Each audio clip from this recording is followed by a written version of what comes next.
Can one event spark massive change in your life? Yes, yes it can. It can change the way you experience life, how well you manage stress, how you communicate, even the way you show up. This one event can change the way you manage time, how well you plan your goals, even how you feel when you wake up. At the Mankind Summit, you'll get the right kind of mindset, practical skills, and simple habits to elevate your mental health and wellness now. This event is for busy leaders like us to get calm, get clear, and get moving.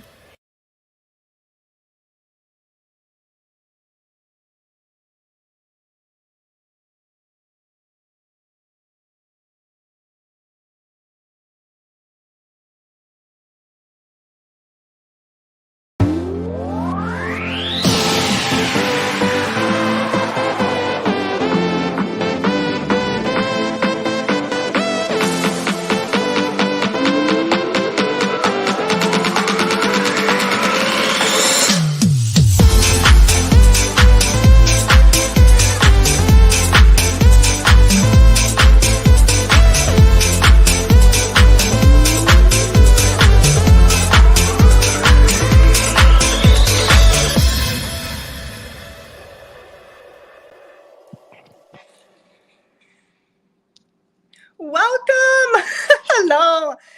Hello, and welcome to the third annual Mankind Summit. I see Toma and Nathan in the chat. What's up? Thank you all for being here on time, wherever you are joining in live from, whether it's from your home, I'm in my living room right now, whether it's from your home office, from the gym, from your car, wherever you are. I want to say thank you for making time to be kind. I am actually here coming to you from Miami, Florida, from my home, and we were having technical issues. Yes.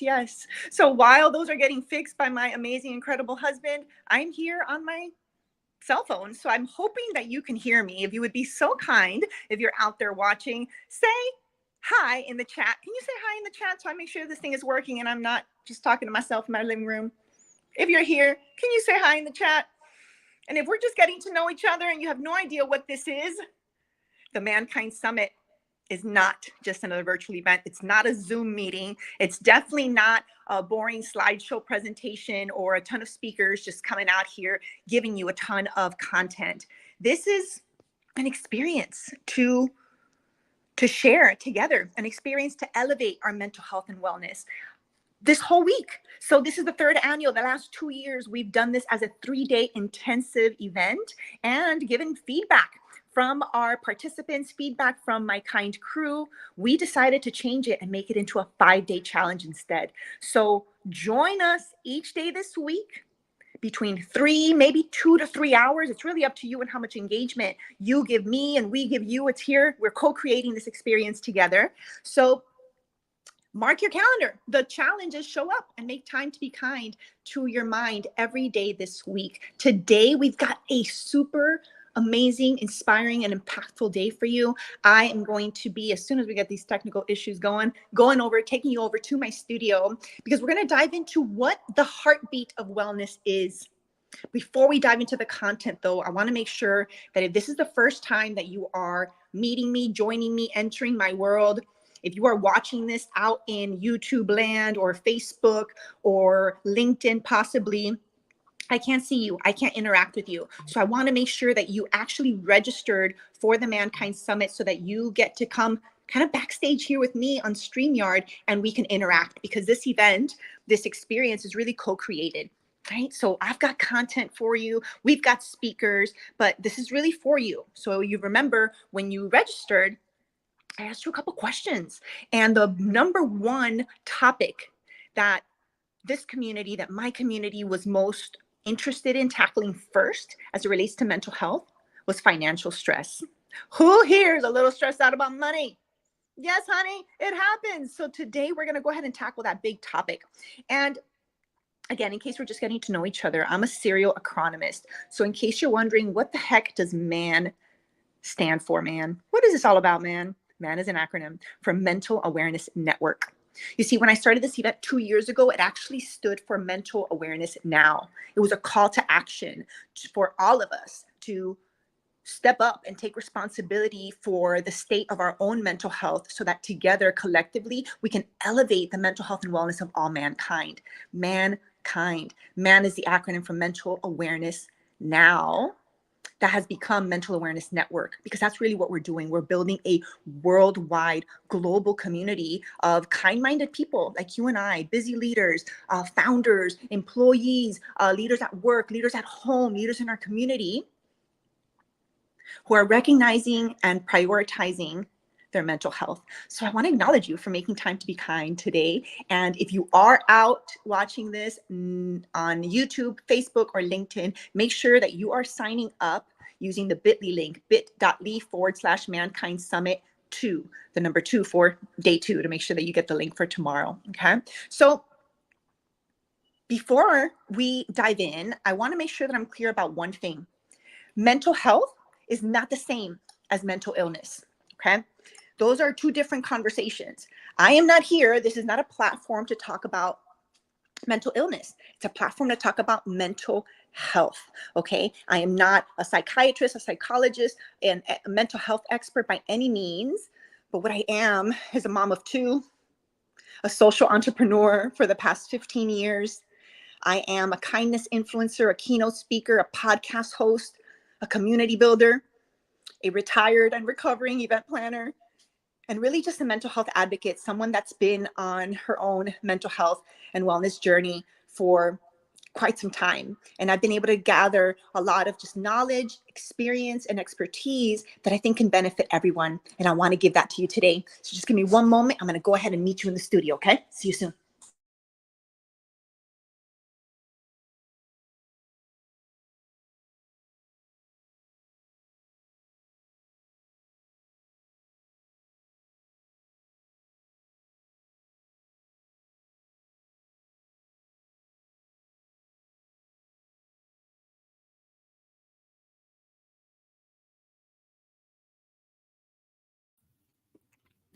I think we're in. Are we live now? Now, can I get some comments in the chat? We are here in my studio. Welcome.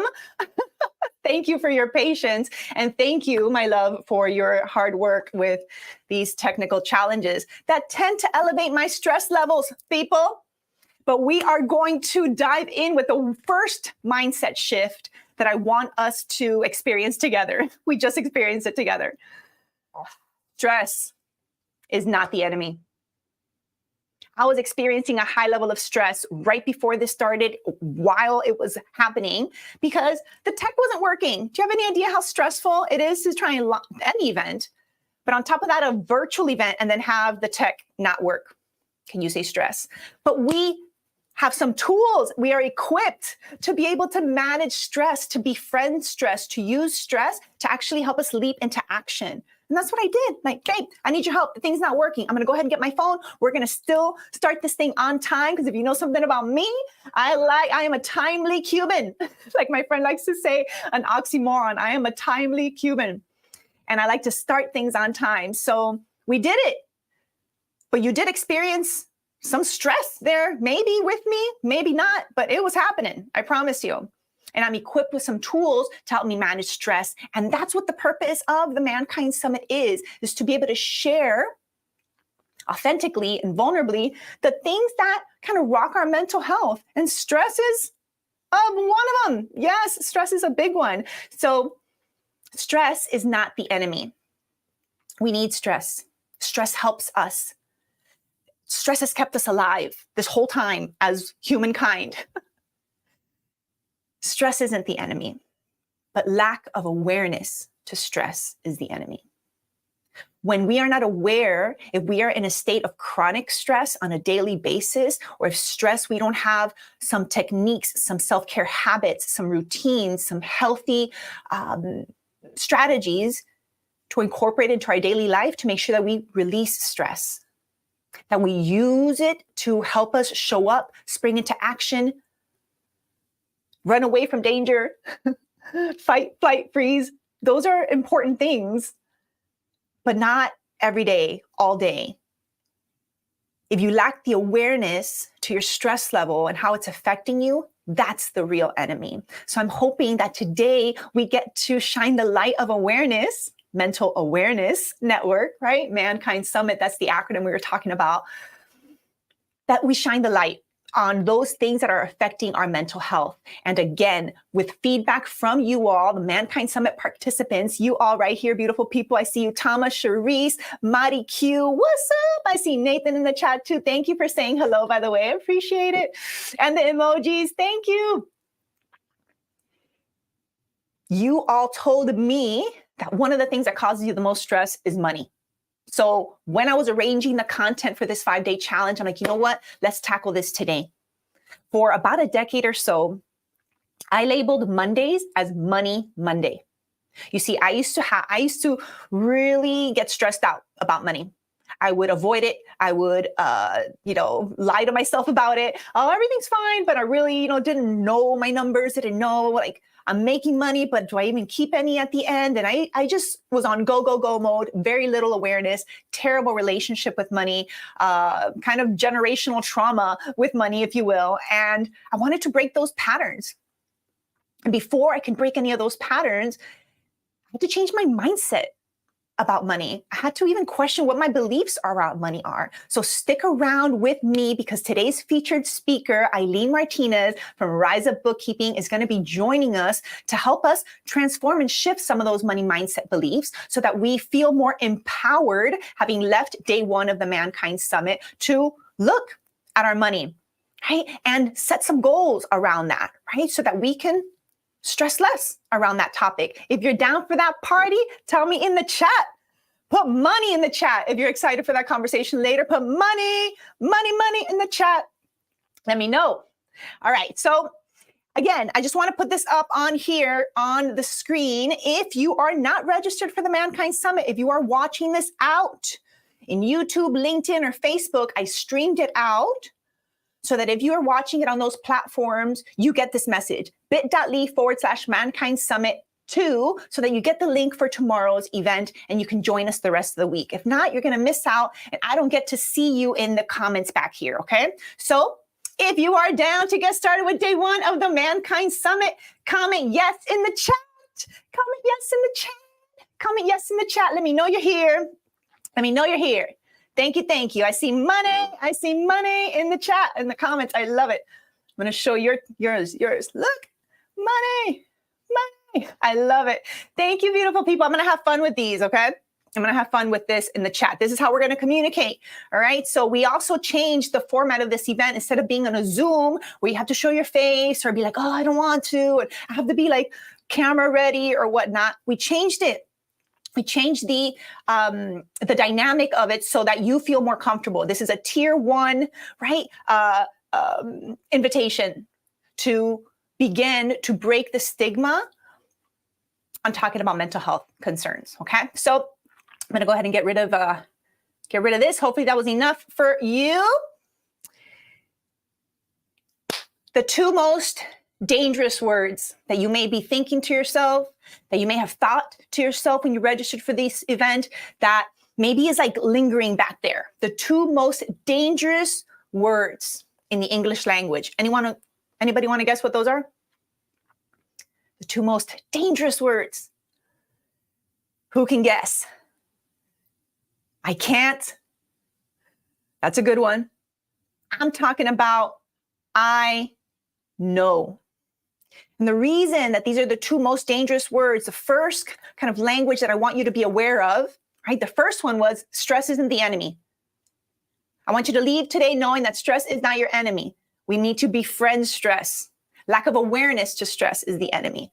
Okay. So that was 1. Next, the 2 most dangerous words that tend to stress us out also unnecessarily. And the more aware of them we are, the easier we can stress less. Because you're like, oh, I'm doing that thing again, where I'm telling myself that I know what this is about.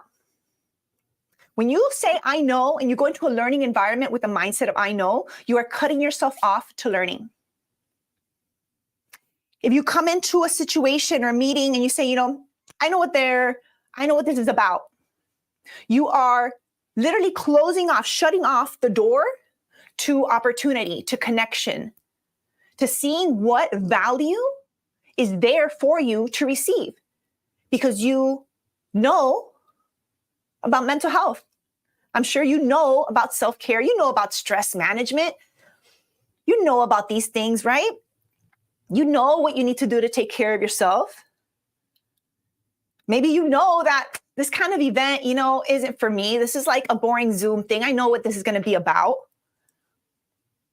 That type of thing is for other people. I know that. Or maybe you have a belief that you need to know.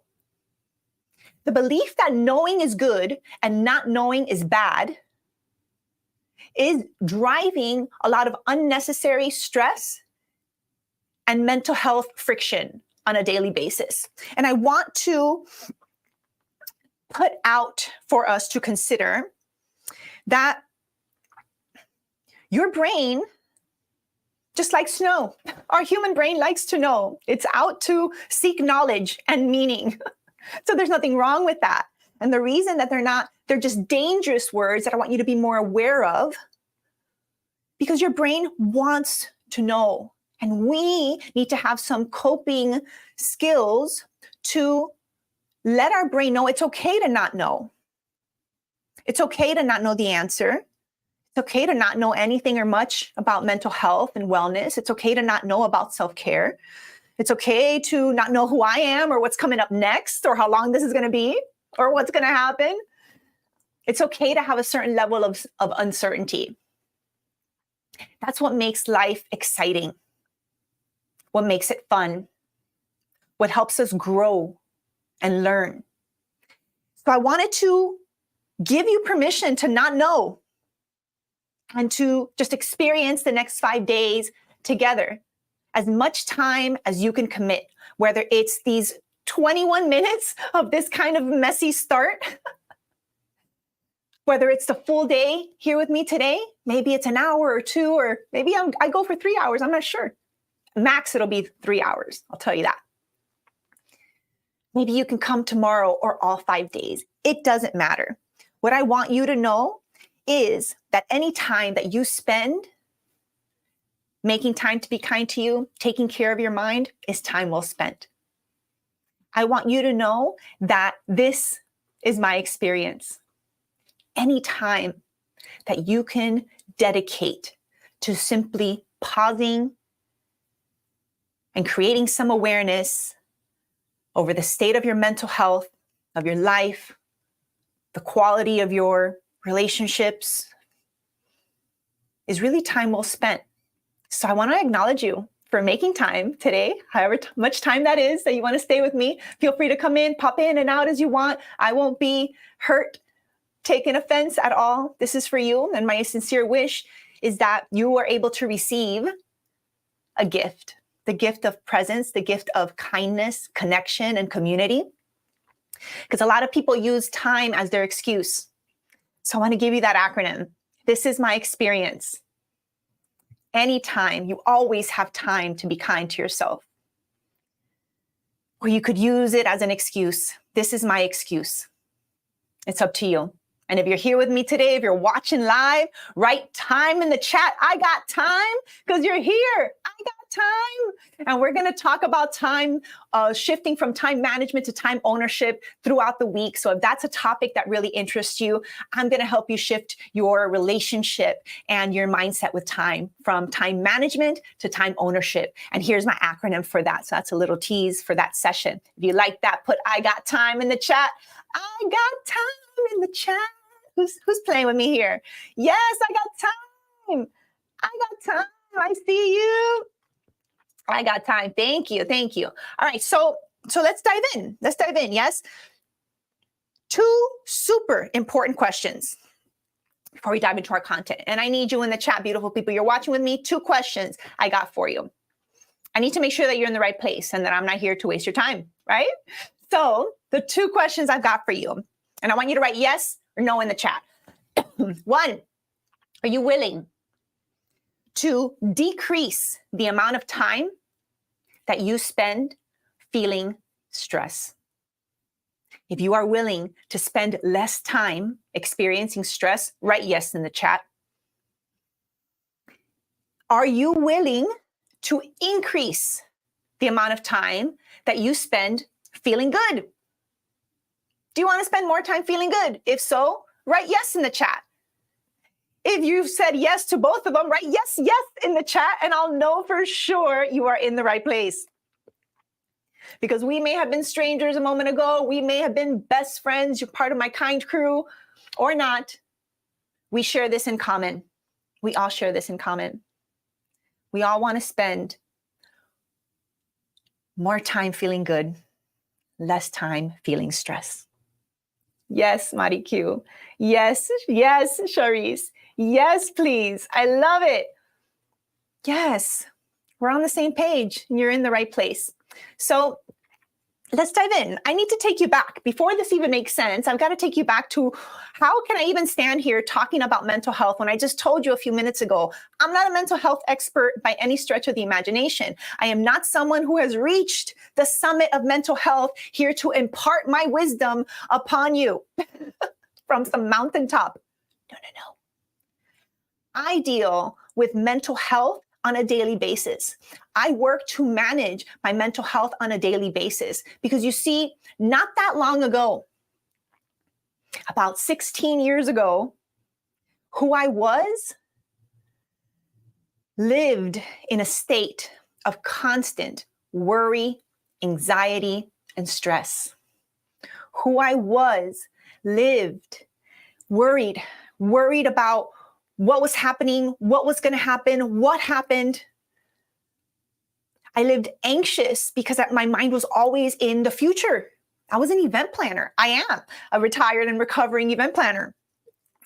And part of the job takes stress and anxiety and worry because you are planning for the future. And when you are here in the present moment and your brain is in the future planning what could happen, what should happen, what needs to happen, constantly trying to control and manipulate and plan time. There's that saying that, man plans and God laughs. Yeah. I had a 20+ year career in event planning. And I don't know if you're aware, but event planning is consistently listed as one of the top 5 most stressful professions that you can have. And I lived in this chronic state of worry, anxiety, and stress, so much so that it's actually who I believed I was. Worried, anxious, and stressed. I want to show this to you so that you see my acronym and it makes sense. Worried, anxious, stressed. Who I was. Do you see that? Worried, anxious, stressed. I had no awareness of stress. I told you a while ago, stress isn't the enemy. Lack of awareness to stress is the enemy. Because then it's the silent killer. It's happening. It's having an effect on your mind, on your body, on your emotions, on your spirit, on your relationships, on your entire world. And you don't even know it. You're not even aware of it. And I was stuck in that rut. I believed I was just that kind of person who was always really, really busy and stressed out and felt like I had the weight of the world on my shoulders and I'm just tough and I gotta, plow through it. And that's just, grit and resilience.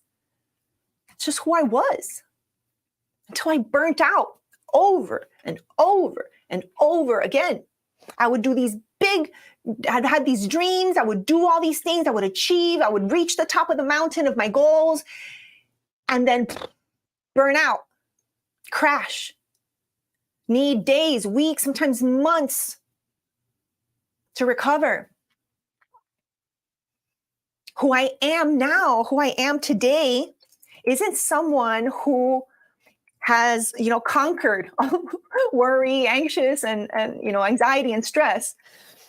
But who I am today is aware and mindful. Who I am today is aware and mindful of when I am experiencing worry, anxiety, and stress. And that simple shift was transformational because what it did was begin to create space and detachment from this identity that I believed I was. That's what I saw modeled for me. That's how I, the patterns and my behaviors, supported poor mental health, lack of any self-care, right? So this transition from who I was worried, anxious, and stressed to who I am today, which is aware and mindful of when I'm experiencing those things. That leap took a while. It wasn't overnight. One of the biggest gifts that I received in my life was the persistent invitation by a kind friend to start practicing mindfulness, meditation, and yoga. Maybe you loved yoga, mindfulness, and meditation. Me, 15 years ago, would have laughed in your face if you would have told me that 15 years later, I have taught over 400 yoga classes, workshops, and retreats, teaching people the basics of mindfulness and meditation and yoga. I would have laughed at you. I was the jittery, stressed out, hyperactive. My brain wouldn't stop. I can't sit and meditate and be calm and just breathe and feel my breath. I was incapable of sitting still. It didn't feel safe to slow down and stop. I felt that I would disappoint family, clients, friends if I didn't keep up with this level of productivity and achievement and success. And I'll tell you, friends, a lifetime of that kind of a beating on your mental health and wellness has an effect. It has an effect. I had zero awareness or self-care practices. Zero, none. I didn't even have any mindful breathing techniques. I'd never meditated before. I believed I couldn't do it. But it took a kind friend, a kind, persistent invitation to pause. Come check out a yoga class. See if it's for you. Give it a try. I gave it a try. I didn't like it. Come back. Give it another try. And here we are. I'm actually celebrating this year my 10th year teaching. My 10th year teaching yoga, mindfulness, and meditation. If we fast forward to 2020, do you know where you were at 2020? Do you remember March? We all remember this because it's a shared trauma, a crisis that we all experienced in one moment in time altogether. One of the few, if not the only, that I'm aware of in my lifetime, the only event that's happened that we all experienced some version of trauma that many of us are still working through. And in 2020, when my event business was decimated in a day, I experienced a really high level of stress and worry and anxiety. And I felt that I just took 1,000 steps back in my journey of healing from who I was. When that happened, I was 3 months pregnant with my second baby. I had a 1.5-year-old toddler who were potty training in the small 2-bedroom apartment in Miami Lakes. When the world is shut down, can't leave your house, there's no more work for me or my husband because we are in the event business and all of a sudden there's no events. So if you can imagine that level of stress. And before I tell you the way that I handled it, we're going to talk about grit and resilience and overcoming adversity and mental toughness. We're going to talk about all of that this week. But reflecting on that today, reflecting back 4 years ago, I was equipped to handle that crisis. I was equipped to handle an unprecedented pandemic. And the way that I felt equipped to handle that level of stress, and I was able to pivot and recreate a business that is way more aligned energetically, that feels way more successful to me than what I had been doing for 10 years prior. It took a pause. It took a deliberate stop in order to allow that stress, that flurry of thoughts, of worry, of anxiety, of stress, of uncertainty, of fear, of doubt, to allow all of that to settle. It takes a deliberate stop. And the reason that I think I was equipped for the pandemic to overcome it in the best way that I could without suffering great mental health problems. I think we all, went through our own version, but I think I got through it, and we are all getting through it quite well because I was equipped. You see, in 2008, when I decided to quit my job and start my own company, was probably the worst time ever to do that. The worst time to take a leap, of faith and a leap of action to start your own business when there was a financial crisis, a housing crisis, an employment crisis in 2008. That's when I decided to take a leap and start my company. And friends, I went through a lot of stress, and I was not equipped in 2008 to handle that level. But in 2020, I was. And this 5-day challenge is about kind of sharing some of that story and unearthing the golden nuggets.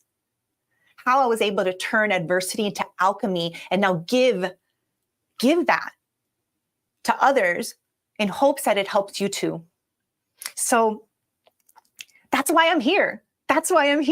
Because the point of sharing that brief story is that the heartbeat of wellness is awareness.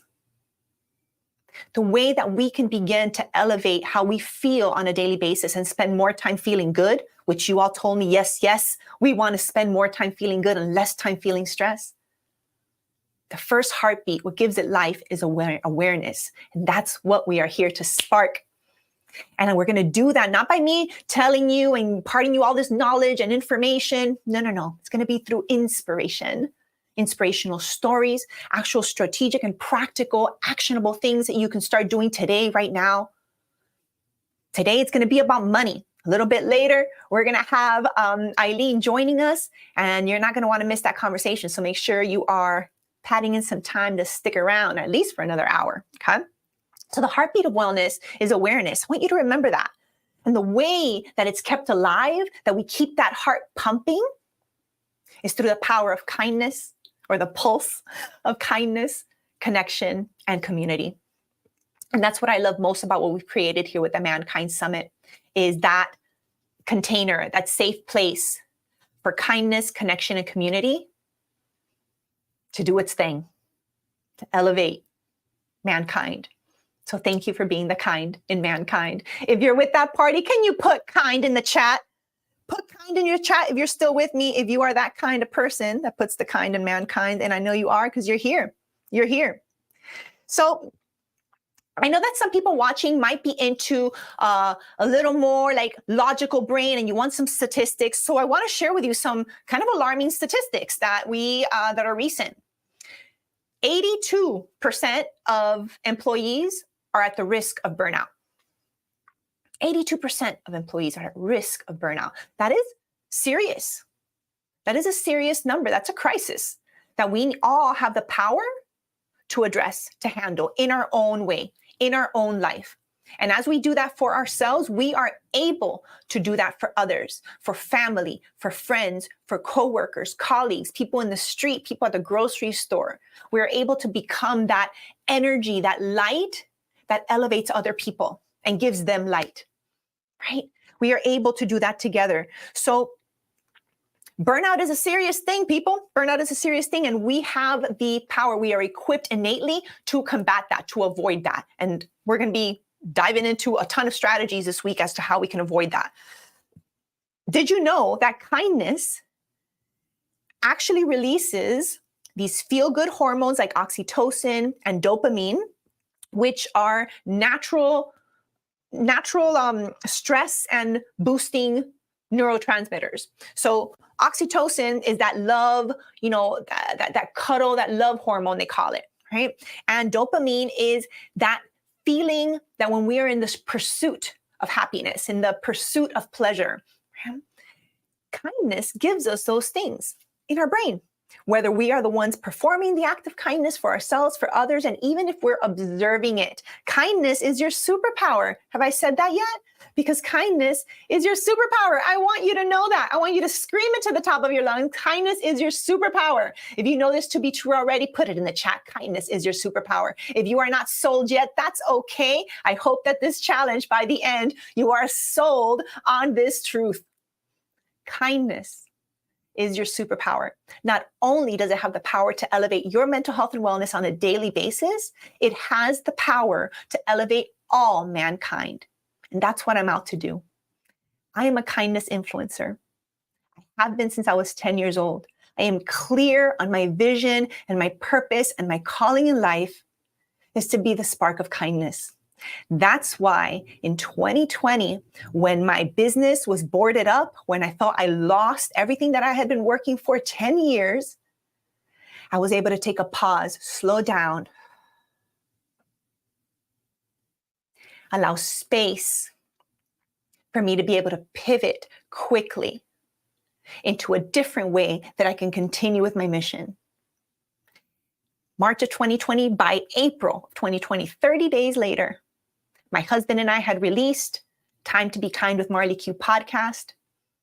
We've put out about 50 something episodes. We are working for season 3. So if you're excited for Time to Be Kind with Marley Q and you're a listener, let me know in the chat. I love my beautiful Parkers. Parkers are people who perform acts of random kindness. And my podcast had to go on pause for a little while. And I'll go into that story this week as well, as to that was causing some stress. And we're like, no, we're going to pause that until we can bring it back strong together. I'll be telling you a little bit more about that throughout the week. But the point is, kindness is your superpower. And we're going to be practicing kindness throughout this challenge, because it not only does it improve your mental health, it also improves your cardiovascular health. It lowers blood pressure. It enhances your heart health. And it's been linked in many studies to overall life satisfaction and well-being. Kindness is one of the main drivers of wellness. And you have the power to be kind to your mind every day. You have the power to be kind to yourself, to others, and to this world each and every day. And it doesn't even cost you any amount of time. When we're talking about the power of connection, right? I stand for kindness, connection, and community. And when we're talking about connection, having social connections is associated with 50% increase in the likelihood of longevity, like how much you live, the years of your life. Having social connection is associated with 50% increase in the likelihood that you're going to live longer. Meaningful connections and relationships reduce the risk of depression and anxiety. They give you emotional support, a sense of belonging. We know this. And social isolation, which is part of the shared trauma that we all experienced, social isolation and loneliness are as harmful to your health, get this, as smoking 15 cigarettes a day. It's crazy. Connection is so important to your mental health, and community, which is what we've been building here with the Mankind Summit and with the Kind Crew and with my whole career since we started this. I started my business in 2008, as I shared with you, and we've been out on a mission consistently to share kindness, connection, and community. And it was only as of 2020 when I decided to focus and commit to using the power of kindness to elevate mental health and wellness, because it is a crisis that we are all going through as a species, as humanity, and it's something that we all have the power to elevate. We all have the power to elevate this. So the community, belonging to a supportive community, promotes resilience. It reduces the risk of mental health disorders or illnesses, right? It keeps mental health healthy. It reduces the risk of like depression and PTSD. And in times of crisis, community enhances the coping mechanisms, and it allows you to bounce back, right? It facilitates recovery and resilience when you have a community to lean on. And increasing in community activities, volunteer service, focusing on how you can be of service to others, increases your level of happiness, life satisfaction, and your wellness too. Listen, when I jumped into action in 2020 and started a podcast and then a course to help people stress less, and started teaching yoga and leadership from my living room on a little like TV tray table and my computer, no professional anything, that was driven by, yes, a desire to serve and support others. But I know that the fastest path to uplift your own soul, your own spirit, is to focus on service. How can I give? How can I be there for someone, for others? And in doing that, it uplifts yourself. So many people are like, Marley, you're so awesome for doing this, yada, yada, yada. And I receive it. But it was also self-serving. It was also, I needed a community. I was a first-time mom with a 1.5-year-old and now another baby in here. And I was experiencing a lot of stress. And I know that what I needed most was kindness, connection, and community. So I built it myself. And I dove into the virtual space, which I promise you I never wanted to do, which I avoided for many years. I had the call to start speaking and get on video and do all of this for significantly longer than 2020. So I would be lying to you if, I just came up with all these ideas right when the pandemic happened. No, they had been ideas and callings and whispers on the shelf for a while. And 2020 just gave me the opportunity to focus my energy, my mind, my actions in a positive direction so that I can uplift myself and others at the same time. And beautiful people, what a journey it's been. Because when you don't have that clarity of vision, when you don't have that clarity, it really affects your mental health, my friends. I want to give you 5 ways that the lack of clarity of vision for who you are, what's important to you, what you're after, what your purpose and calling is. A lack of clarity about that leads to mental health challenges. And this is completely within our control. So I want to invite you today to increase our awareness and work to have a little bit more clarity as to who you are, what's most important to you, what goals and dreams you are after, because it's important. And the clearer that you are about those things, it doesn't matter if a pandemic, a divorce, a bankruptcy, foreclosure, what have you. It doesn't matter, death, loss, change a job. It doesn't matter what happens outside of you.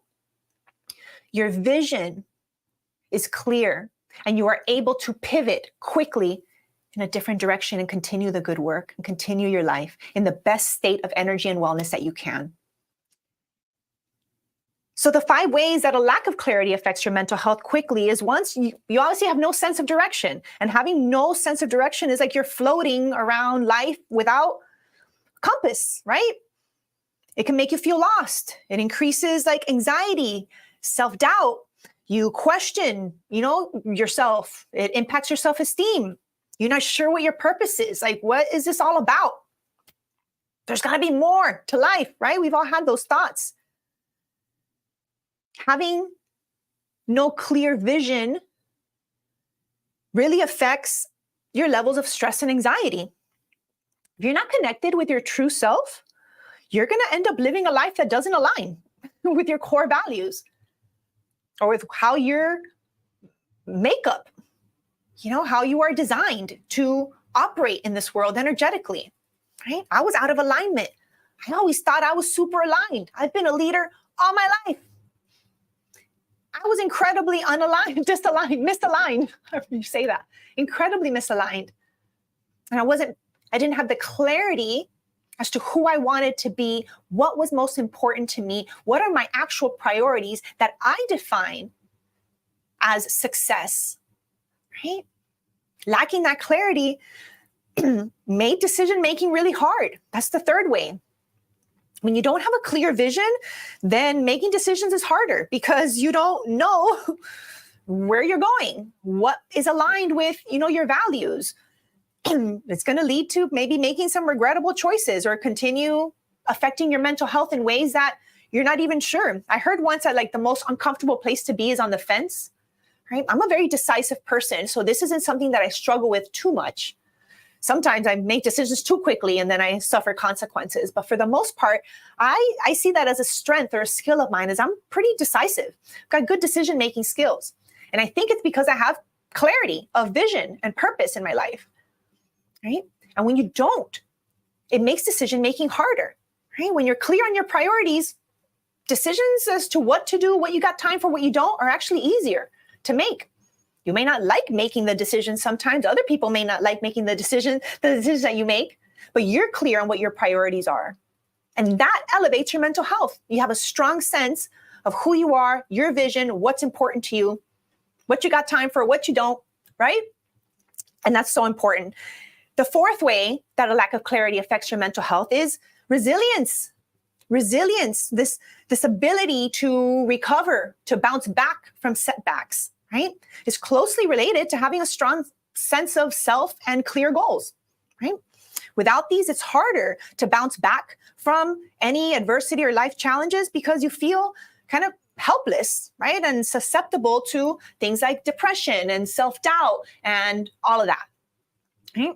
And lastly, lack of clarity leads to lower self-esteem and development of your own identity, right? Understanding who you are, what you stand for, what's important to you, what your dreams are, valuing those is crucial for developing healthy self-esteem, self-worth, confidence that isn't based on external validation, right? That isn't based on external validation. And this is one that I struggled with. All my career as an event planner, I would measure success by how many people registered, how many people showed up, how much money did we make, those type of metrics. Left me feeling pretty unfulfilled, stressed out, and unsuccessful because you could always do better. As human beings, now, actually, let me just close that thought. Now, the way that I measure success, and I was just sharing this on a podcast episode with, actually, I saw in the chat, I'm going to shout you out, my new friend, Ellen Jaffe. Yes, just the other day, Sunday, early in the morning, there was a podcast episode that came out that we had a wonderful conversation, and I'm going to be sharing that with you all in an email so that you can check it out as well. And we had a great conversation about this specific thing, right? The way that you measure success, you need to define that. And the clearer you are as to what success means to you, the more ownership and fulfillment you have when you actually reach success, when you actually turn your aspirations to achievements, when you actually dream of the things that you want to do, and you actually do them, and you call those things done, that you actually can savor that success and not just rush on to the next thing, right? And not even feel successful after all your hard work, right? Having this clarity is everything. Having this awareness is everything. The heartbeat of wellness is awareness. Again, I want to remind you of that.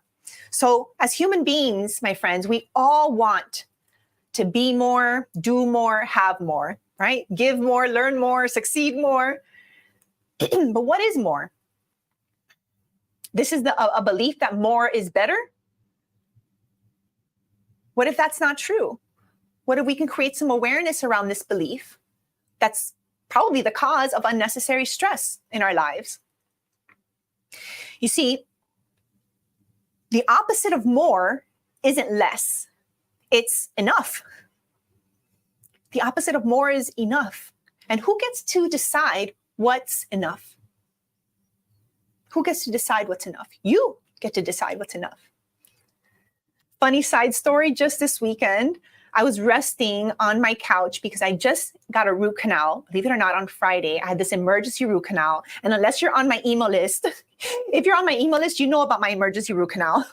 If you're not on my email list, get on there. Once you register for the Mankind Summit, you'll get on my email list. I will go ahead and bring this up right now again, just in case you're watching out in the land of Facebook or YouTube or LinkedIn and you have not registered for the Mankind Summit. I can't see your comments. I can't interact with you. So make sure that you register now for free to make sure that you get the link to come with me backstage here tomorrow, bit.ly/Mankind Summit 2. Okay, back to our lesson here, So who gets to define what enough is? You do. I mean, my 3-year-old son understands this concept without being told. He understands that he gets to decide what's enough. We were FaceTiming family or making a little video. I'm sorry, we were making a little video on the couch. I've got like my cold pack on my head. They asked me for cold packs. I suffer from migraine, so I've got all these like cold compression caps in my freezer. So I was using them for like the swelling and the inflammation of this molar, the tooth canal thing, the root canal. And my kids are cuddling with me and we're like taking a little video. We're just making funny faces, having fun. And my little one's like, that's enough. That's enough. That's good. That's enough. And he turns it off. And I texted that to my sister. If Mari Q is still here, comment in the chat because you love that video. We sent it to you. He's like, Luca's so funny. My 3-year-old, his name is Luca. He's so funny. He is himself. He knows. He's clear. That's enough. Like, I don't want any more. That's good. Right? And it's up to us to hear that and respect that, how beautiful it is if we were super clear on what's enough. Because not knowing what's enough for you and thinking that you always need to be more, do more, have more, give more, learn more is causing you unnecessary stress, is affecting your mental health and wellness. So can we pause today and consider what is enough? Consider what does success mean to you? I want to invite you, do that. Perhaps you've heard of the be, do, have model. It's a well-known concept in personal development. It's often linked to people like Tony Robbins, Stephen Covey, but we actually don't know who came up with this model, which just, implies that it's a model that has evolved over time, right, in the field of psychology and self-improvement. I want to explain the model briefly, but I want to do it in my own way because that's just how I do things. I want to give you kind of a simplified version of this timeless model. I coined it dream, do, done. Instead of be, do, have, dream, do, done. Your oversimplified path to success and well-being. You see, this be, do, have model didn't have the mental health aspect of it. Because we have a culture, we're raised in a culture that really values achievement and productivity and do, and achieve, and success, and have more. But what if you are prioritizing that model in a different way? You're prioritizing the have, the do, right? The do before the dream. Right? You're thinking of all the things that you need to do in order to achieve the dream. And that's stressing you out, right? You don't even give yourself the opportunity to just enjoy, the dreaming stage, right? So let me try and dive into this. And as a matter of fact, this is the first time I'm trying to explain it this way. So I would love your feedback if this lands for you, okay? If you're here with me, let's think of this dream, do, done. When you think of, let's call them 3 different kinds of mindsets, right? So we've got the dreamer, right? The dreamer follows kind of this be, do, have model. They focus on the dreams that they wish to achieve, right? The identity that they want to have, right? The be. But they believe that they need specific accomplishments or possessions in order to solidify that dream, right? I need to have more of an education. I need to have a certification. I need to have a couple letters after my name in order to achieve that dream. Right? They feel that maybe their actions can only follow, right, secure, like doing these things. Like dreamers often struggle with the taking action piece because they wait for the perfect conditions, right, to align, right? Something needs to happen that they need to do, or they need to have something before the dream can become available to them. The doer is all about action, right? That was me. They think that by doing enough, if I do enough, then I'll eventually become the person that I want to be and eventually have what I want, right? This prioritized the doing and based value on doing. Do you do that? Are you a dreamer? Are you a doer? Or are you the one that gets it done? The one that gets it done is kind of the winner, right? They start by defining who do they need to be to succeed. They consider both the skills and the mindset. Who is this person that I dream of being? And what do I need to do in order to be that person? And then inevitably, I will have what I dream. It's about having an alignment with your identity, with your actions, and your ultimate goals. That's what makes success not just possible, but sustainable. And it's such a small shift. Maybe even you can't notice the shift in that mindset. We want to get dreaming, doing, to getting it done. If we just sit in the dreaming stage and just think about who we want to be and all the things that we, need to have in order to do and take any kind of action, you're never going to take any action and get any feedback from others, from the universe, from yourself to direct your path. You're just dreaming about it. Nothing's happening. If you are stuck in the doer phase, then you're probably like me and on the road to burnout, like who I was. If I just do enough, do, I will eventually have, the things so that I can be the person that I'm supposed to be. And it's very unclear and up to chance. Or you could be the one that gets it done, that actually prioritizes things in the most efficient way. And notice I didn't say the right or wrong way. If you're a dreamer, I'm not saying you're right or wrong. If you're a doer, you're not right or wrong. But if you're the one that gets it done, you figured out a few things. You figured out the way to prioritize the process to success, to increase the chances of you being successful. Does that make sense? So be honest. Which one are you? Are you the dreamer, the doer, or the one that's getting it done? How are we prioritizing? Who do you want to be? Let's decide that first. Let's see, we have any courageous people in the chat that wants to let us know. Are you a dreamer, constantly envisioning new possibilities and staying maybe in a state of inaction because you're waiting for things to be perfect or for things to align just right?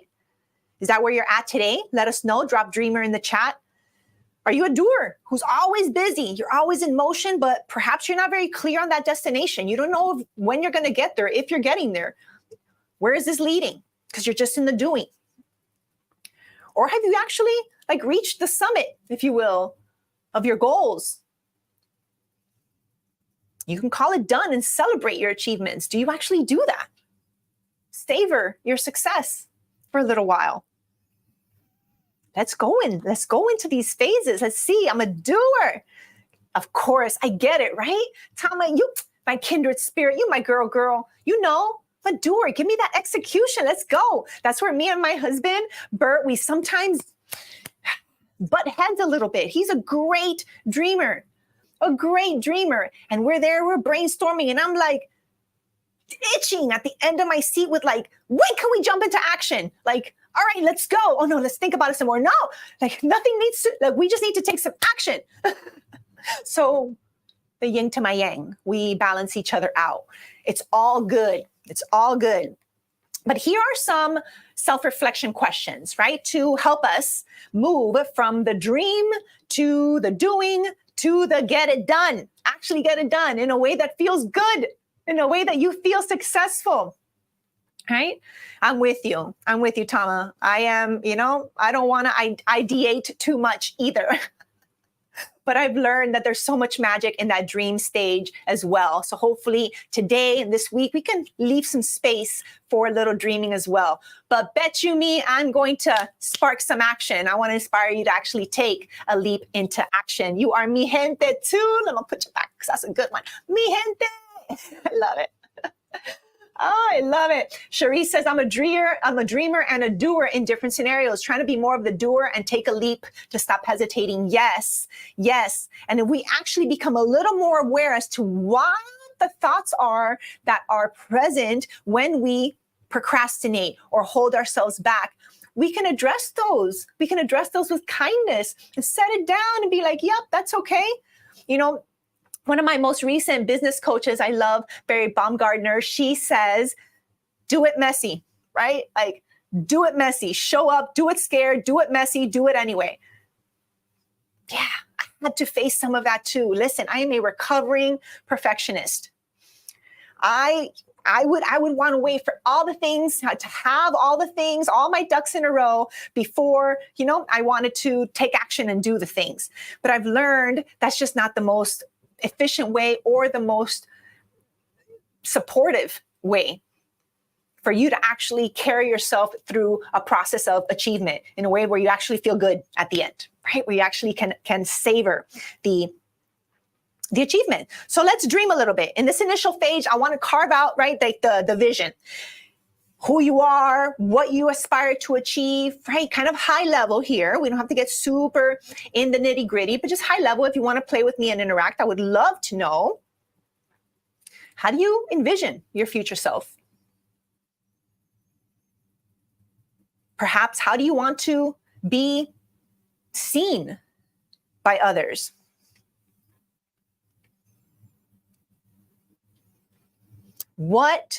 How do your current aspirations, what you are aspiring to grow into, how does that align with your current values and identity? Like, for example, when I was in this dream stage that I scheduled time to be in, because I just vulnerably confess, I don't like being in this dream phase too long, right? But I forced myself to pause and actually consider the dream. COVID gave me the opportunity to wipe the calendar clear, did it for me, to wipe that clear and actually take a moment to dream. Who do I aspire to be? And when I thought about that, like, I don't want to just start another company and tell people what I do. I want to tell people who I am, who I be. So it was only in 2020 when I decided to put the hat on, this little, where is it? This way. I'm trying to see where it is. This little title right here, kindness influencer. I just started calling myself that. But the truth is, my friend Luli B, also a business coach, dear friend, founding member of my Kind crew, she called me a trailblazer. She's like, you're a pioneer. I was talking about kindness long before it was like a thing or a hashtag, right, on social media. I was talking about kindness before I had social media. Right? And if I really want to take it back, I've been a kindness influencer since I was 10 years old. If you haven't checked out my TED Talk, you can Google kindness is your superpower and check out my TEDx, right? I've been a kindness influencer since I was 10. I just never owned that identity. And in this dream vision phase, I was like, who is Marley Q? She's a kindness influencer. And she is an inspirational speaker. She's a confident speaker. She gets on camera and does it as if she's been doing this her whole life. She's a natural. She connects with people. She knows how to engage. She knows how to captivate people. She knows how to make an impact. I just dreamed it all up. Marley Q, who I wanted to be. And then I started doing some things, moving on to the doing phase, the action phase, right? Where your plans and your dreams begin to take shape, right, through concrete actions. This is about moving from this dreaming to execution. So I started thinking about, what can I do with where I'm at, with what I have, with the state of events in the world? What can I do?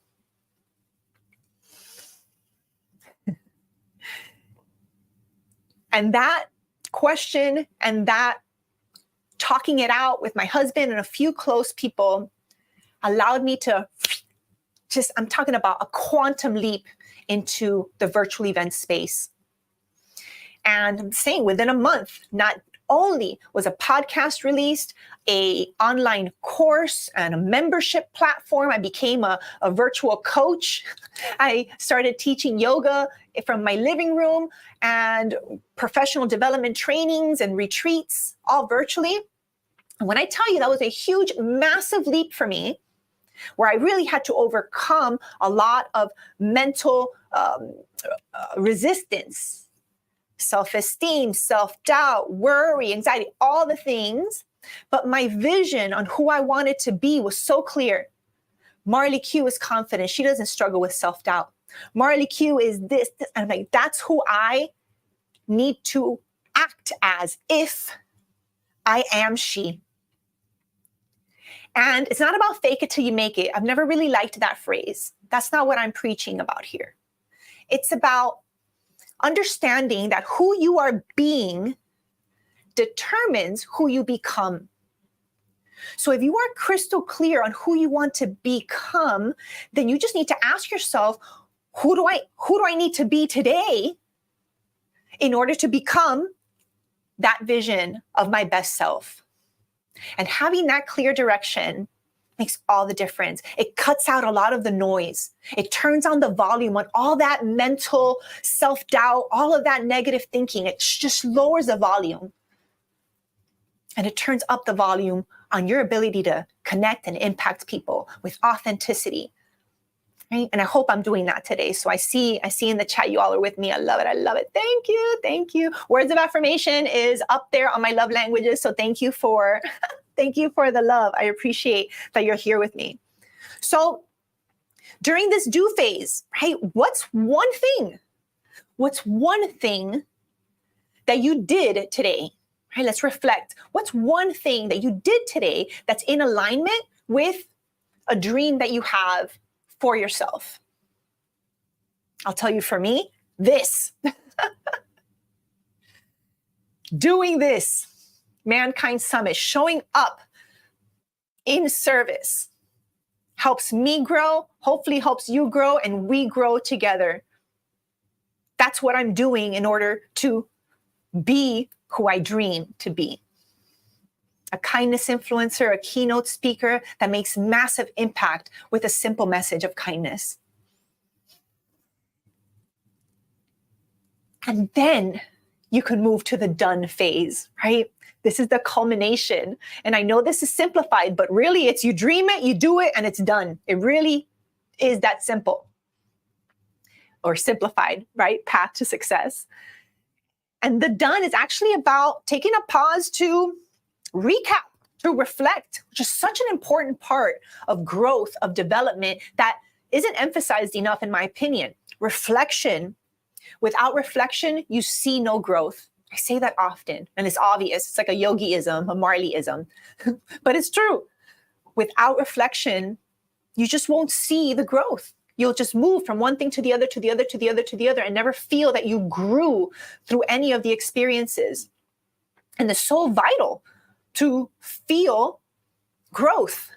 As a human being, it is an innate driver to grow, to progress, to be more, have more, do more. Is a natural instinct that we all have. So in order to get your dreams done, to call them done, we've got to reflect on what's a win, right? What are the daily wins that are moving me closer to who I wish to become? What I wish to have and experience in this life. Actually taking a moment to think about, what have I learned throughout this journey? How can I maybe take some of those lessons and offer them to other people in service? I've done this. Dream, do, done. Your simplified path to success. I hope that understanding kind of what your dominant mindset is today helps you to be open to moving into the other phases a little bit with more ease. We tend to get stuck in one kind of mindset or identity. I was stuck in the doer mindset for a long time. I was stuck in that mindset. And another, child example, but I was watching this movie, Encanto. It's a Disney movie, Encanto. If you know it, probably love it. If you don't, that's okay. It's not important. I got 2 small kids. I watch animated films often. And in this, it's a musical, and there was a song where Luisa, which is like the strong sister, she said, "I'm pretty sure I'm worthless if I can't be of service." It was a lyric in a song.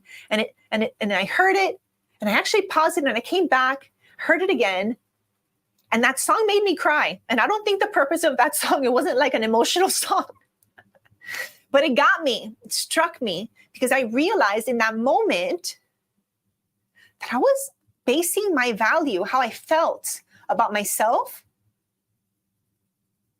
on the amount of service I was able to provide for other people. See, I had a commitment to be an incredibly present parent. And between having one in 2018, being pregnant in 2020, having my baby in August of 2020, becoming a mom of two during a pandemic, while trying to rebuild a business, while trying to keep my marriage happy and healthy and alive, right? While going through all of this experience together, what I realized is not everyone has the skills or is equipped to adapt to change. And like I was saying, the point I was trying to make is I was so grateful in my reflection to realize the way that I was able to pivot as quickly as I did to rebuild the business, to feel incredibly successful, happy, healthy, and well today here in front of you, where I got time to give you 2 to 3 hours of my day, Monday through Friday, completely free event, nothing for sale, here with you. I'm able to do that because I had some skills. I was able to adapt to change quickly, right? So I want to give you that acronym. And I know I'm giving you a lot here. So if by any chance any of this is too much, just know that we're going to unpack this throughout the week. So if there's anything that's coming up for you, if you've already had an aha, if you want to know a little bit more about anything I've shared so far, please share it with me in the chat, because like I said, this is a co-created experience. So the more that you inform me as to what is landing for you, what is resonating for you, questions you have, personal, experience you want to share, I'm here for all of it. And we will unpack it throughout the week. Okay. So in a little while, I'm actually keeping my eye here. If you see me looking down, I'm keeping my eye on the backstage, because our guest featured speaker will be joining us any minute for our money mindset talk. We're going to be uncovering the toxic lies that give us money stress, right? Who wants to stress a little less on the topic of money? Me, I am up for this conversation. And if money is causing you some stress, stick around, because Eileen will be with us very shortly. But before she joins us, I want to share with you this ADAPT framework, right? This was actually the very first professional development training workshop that I delivered from my living room during the pandemic on a little TV tray table with a laptop and a TV, right? Sweating profusely. Actually, in my picture, I was like, had these big sweat rings. And it was just in my living room, nothing fancy. That first workshop, and now today I've done dozens and dozens of virtual workshops on many different topics, right? But the first one was ADAPT, how to adapt to change. And this is a simple guide to mastering change. ADAPT. Yes, it's an acronym, people. ADAPT. The A, here, I'll put it up on the screen so you see. ADAPT. The A is for, what do you think the A is for? Awareness. Yes, we are here. The heartbeat of wellness is awareness. So when we're talking about adapting to change, having awareness is the first thing, right? Being attuned to what is the change that is happening within you, outside of you, around you. Recognizing the shifts in your environment. Recognizing the shifts in your health, in your life, in your relationships. Having awareness of the change is first. Embracing awareness of what is changing. That is step one. It sounds simple, but it actually takes some awareness. It takes some practice, no pun intended. The A in ADAPT is for awareness. The D, the second part of this framework, is to realize that in any, I cannot speak and-type, so in any change, you have the power to make a decision.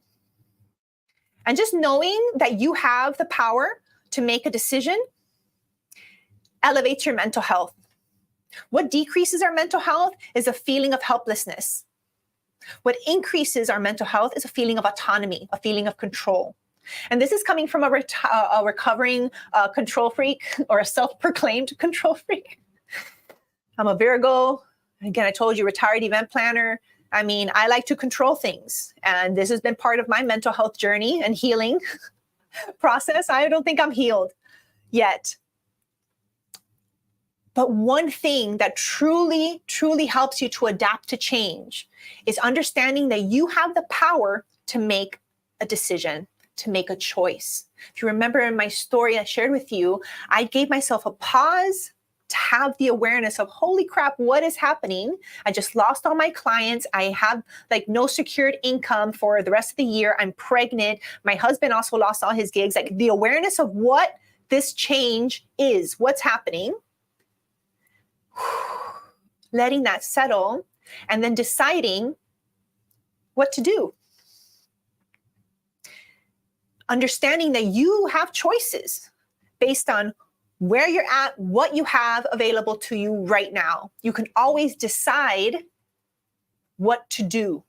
That is largely within your control, and that immediately helps to elevate your mental health and wellness because you have autonomy. The third part of this framework, the A, is appreciate. Appreciation. What you appreciate appreciates. That includes people, places, things. What you appreciate appreciates. So cultivating an attitude of gratitude, living with gratitude, like my friend Vismaya Rubin says and lives, her vision and mission is to live in gratitude. And I'm with that, right? Because embracing gratitude transforms your perspective of what you see, and it allows you to shift and adapt to change with more ease. Right? In that morning, in that moment for me, what I could appreciate was the fact that, okay, I just lost my in-person event business, but I could appreciate that I am well equipped to shift into virtual. I may be scared, doubtful, I don't want to do it, fearful, and all of that mental stuff is happening. But I decided I can do this. I've got everything that I need in order to do this now. I have that decision clear, and I can appreciate that I had the technology available. I can appreciate that my husband is a 6-time Emmy award-winning sound engineer who can just handle all the tech for me, and I don't have to worry about, the most stressful part of pivoting to virtual was like, tech? Me? So I was so appreciative and grateful for my husband and his skills and my own skills to be able to make this decision and pivot. Adapt. The P, this is super important in this framework. The P is for people. People. In order for you to adapt to change, any kind of change, understanding that no one navigates change alone. We are not meant to go through this life alone. We are meant to connect with people, rely on people, collaborate with people. We are one mankind. So taking a moment to identify the people in your life who could offer support, guidance, skills like my husband could, right, in these times of transition is so important. Right? Thinking also about the people in your life and how you can help them adapt to change. I shared with you, I made this pivot, and yes, it was focused on others and service. How I've always led my life has been in service of others. But I'll be completely honest, this was also in service of me. For the first time in my life, I'm like, I must prioritize my own well-being so that I can be not just the best mom that I can be, right? But also the best wife, the best entrepreneur, right? The best team player with my clients, the best speaker. In order for me to be able to step into that dream of who I wanted to be, I really needed to think of the people, right, in my life that I had available to help me. And those are basically all the people on season 1 of Time to Be Kind with Marley Q. That's my crew. Those were my people. I reached out to them and said, I'm doing this thing. Join me. And they all said, yes, man, I love my people, right? So knowing who your people are, but also knowing who the people that you want to help and serve is super important when you're adapting to change. because we can help each other. We can help ourselves by helping one another. And the T in adapt,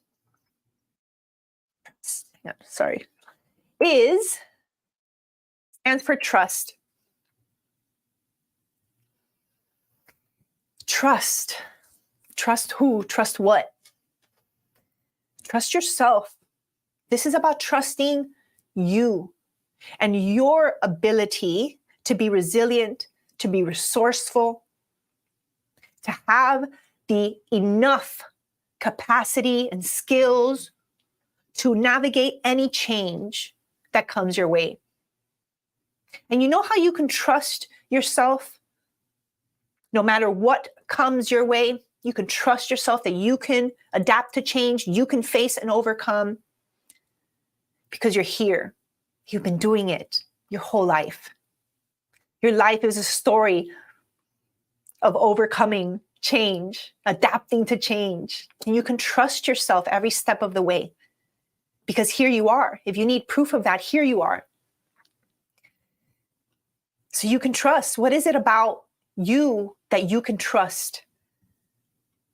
What have you noticed?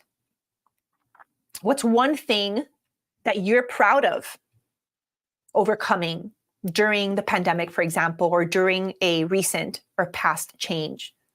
Can you think of the last big transition or change that you've had to experience? I mean, COVID was 4 years ago. Many of us are still dealing with this transition and adapting to change.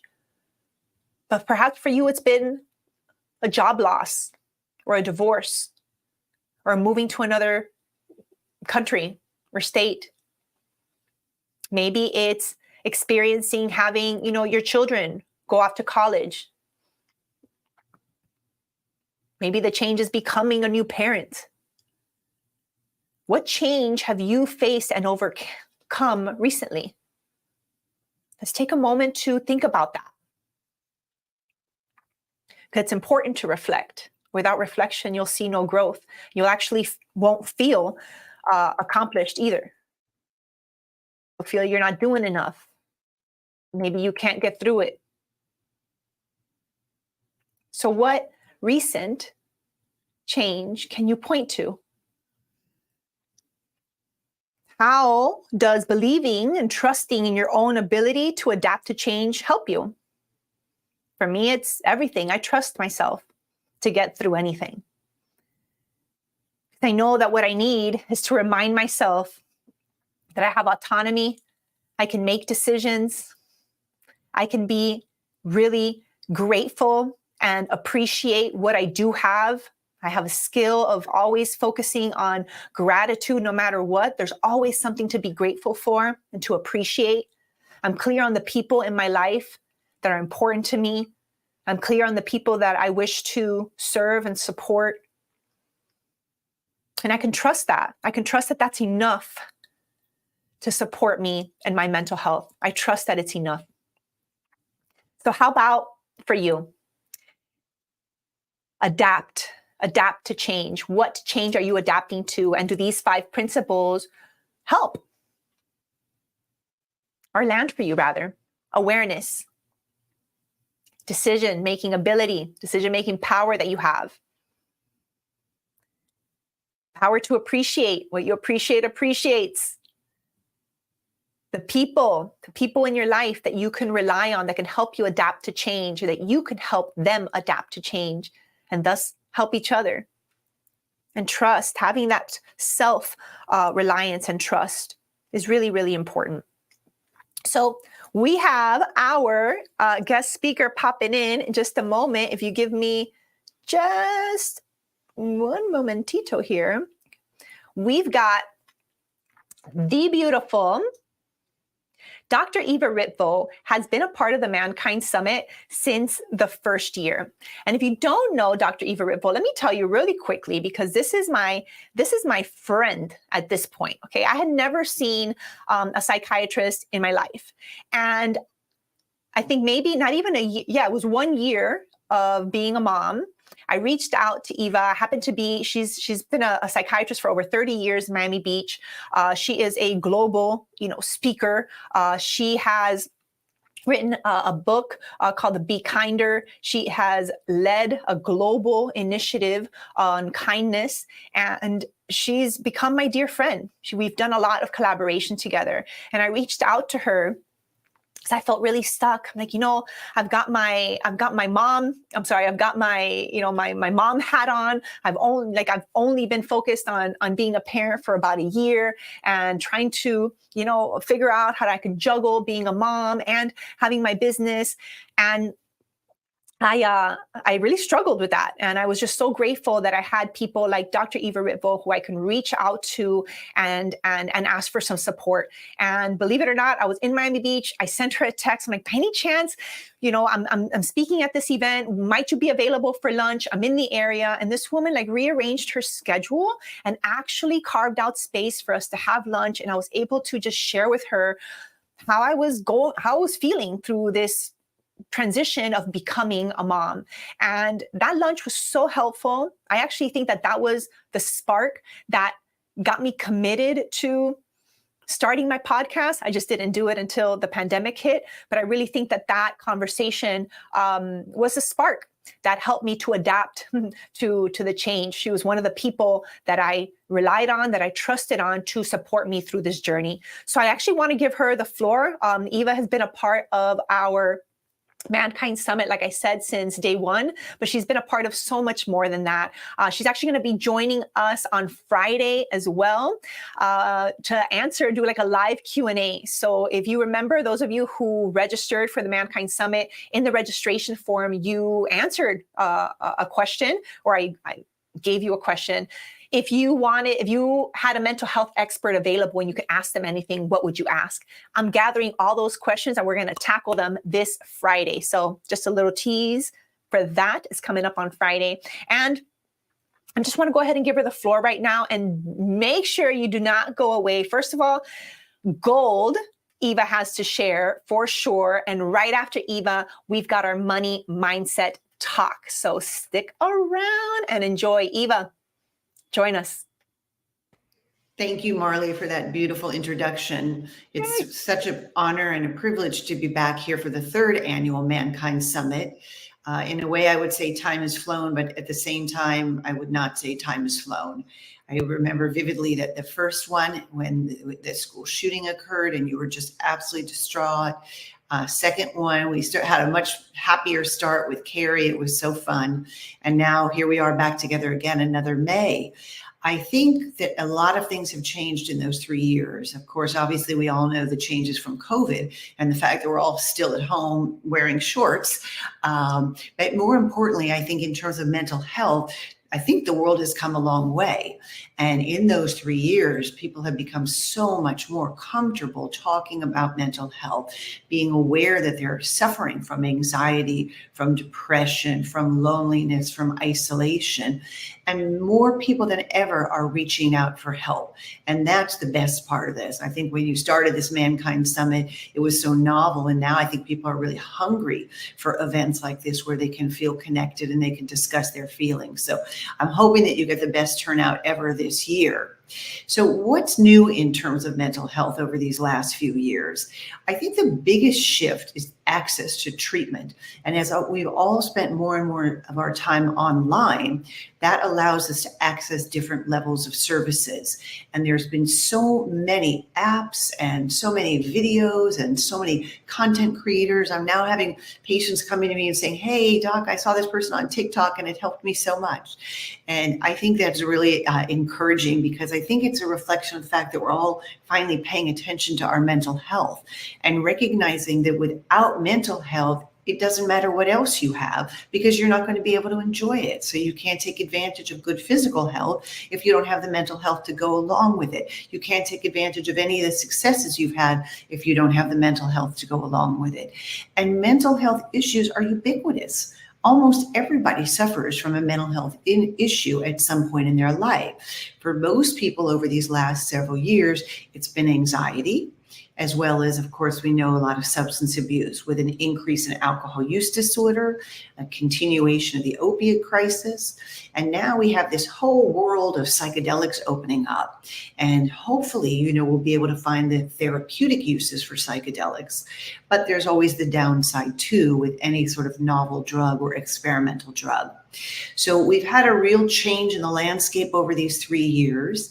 And thank goodness, and just in time, because these last years, I would say really since 2020, since the start of the pandemic, we've been exposed to unprecedented stress.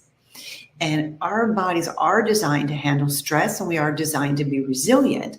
But the problem is when we have excess stress, prolonged stress, chronic stress, then our nervous systems fall apart and we get stuck in what we call that sympathetic overdrive, or that fight, flight, freeze. Now they've added fawn state.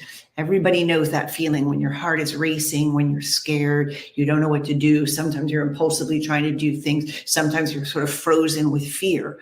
Well, all these stressors that we've cumulatively experienced have really led to many people's nervous systems breaking down and not being able to move out of that state.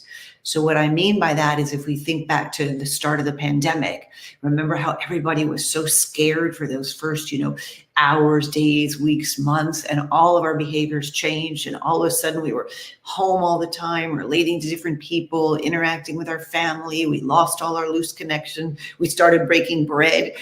So we saw some good things too. Some creativity came out of it. But then as we finally rolled out of that pandemic, and it took so long, there's been so many other stressors. We had the war in Ukraine, and now we have this unbelievable situation in the Mideast, which has spilled over into the United States, and it's caused so much stress for all of us. No matter which side of this issue you're on, everybody is suffering. And the problem with this prolonged suffering is when you're thinking of solutions from that sympathetic overdrive, you're not coming up with the right solutions, because you're only coming up with fight, flight, or freeze. And those are great solutions if there's a lion chasing you. Brilliant choices. But in a complex world like we have a war in the Mideast and we're on a college campus and we're trying to get along with one another, those are not helpful responses. And people are getting stuck in states that are very detrimental. So one of them that we see is paranoia. That must be something coming after me. People are stuck in this state and they're seeing enemies all over the place where enemies don't exist. We also see people just exhausted from all this stress, depressed, isolated, unwilling to go out and try new things. And then many people in anxiety states, they can't get their nervous system to calm down, to shift to that other side of their nervous system. That part of the nervous system is called the parasympathetic. Para simply means around. So it surrounds our sympathetic nervous system, and it's responsible for the opposite. So, everything is calm. Everything is fine. We nickname that the tend and befriend. I can reach out to a friend, see how they're doing, or the rest and digest. I think I'll take a nap. I'll go to sleep. Let me get some good nourishing food, kick back, watch some escapism TV, or read a good book. But we're not spending enough time in that part of our nervous system. So we're out of balance. If you think back to the hunter-gatherer days when our nervous system was designed, not much was going on. So occasionally they thought, there's a lion, there's something, it was scary there. They got into an arousal state. But most of the time, things were relatively calm. They were wandering around, picking berries, waiting for somebody to come home from the hunt. So most of their lives were spent in that parasympathetic, calm state. Well, now that we have the news 24/7 blasting at us with all sorts of things, it's very hard to get in a calm state. So that's why we're seeing this increased incidence in anxiety disorder. It's not that the world has necessarily gotten worse, although it often seems that way. It's that we now know about it and we're exposed to it and we don't turn it off. And we don't have enough time in the calm state. So we don't have enough time just sitting on our sofa, talking with our friends, eating good food, and not thinking about all these things. So the question is, what can we do? And there's many different solutions. One of them is coming to this Mankind Summit and talking with other like-minded people and gathering tips from them and not feeling isolated in these struggles that we're all facing. Another thing that we can do is go to all those resources I was talking to you about. So jump on the internet, get in onto books that can help you, get on the apps that can help you. Psychotherapy has never been easier to access. You don't even have to leave your home. No longer you have to get in your car, drive their park, go into an office. The majority of my patients are seeing me virtually, which I think is good because it lowers everybody's stress. Everybody's calmer. They're in their own home. It's easier to access treatment. And there's been a whole growth of online therapies, talk therapy, talk space. So there's really no reason that you can't access psychotherapy. And it's a range of fees. So hopefully everyone can find a fee that can work for them, because mental health is worth paying for. My esteemed colleague, psychologist, always says, I don't know why the lawyers get so much money and the therapists get paid so little, because at the end of the day, your mental health means everything. So it's a big investment. It can be an expense, but it will pay off in spades. The other thing you can do is you can do all the at-home remedies that we've learned about. And they start with A and they go to Z. But the biggest ones for the wellness pyramid are sleep is at the base of that wellness pyramid. So if people are having issues with their sleep, try to address that first. Right? Because when you're in that arousal state, sleep can be very difficult. Sleep can also be difficult if you're drinking alcohol. It can be difficult if you have any sleep disorders.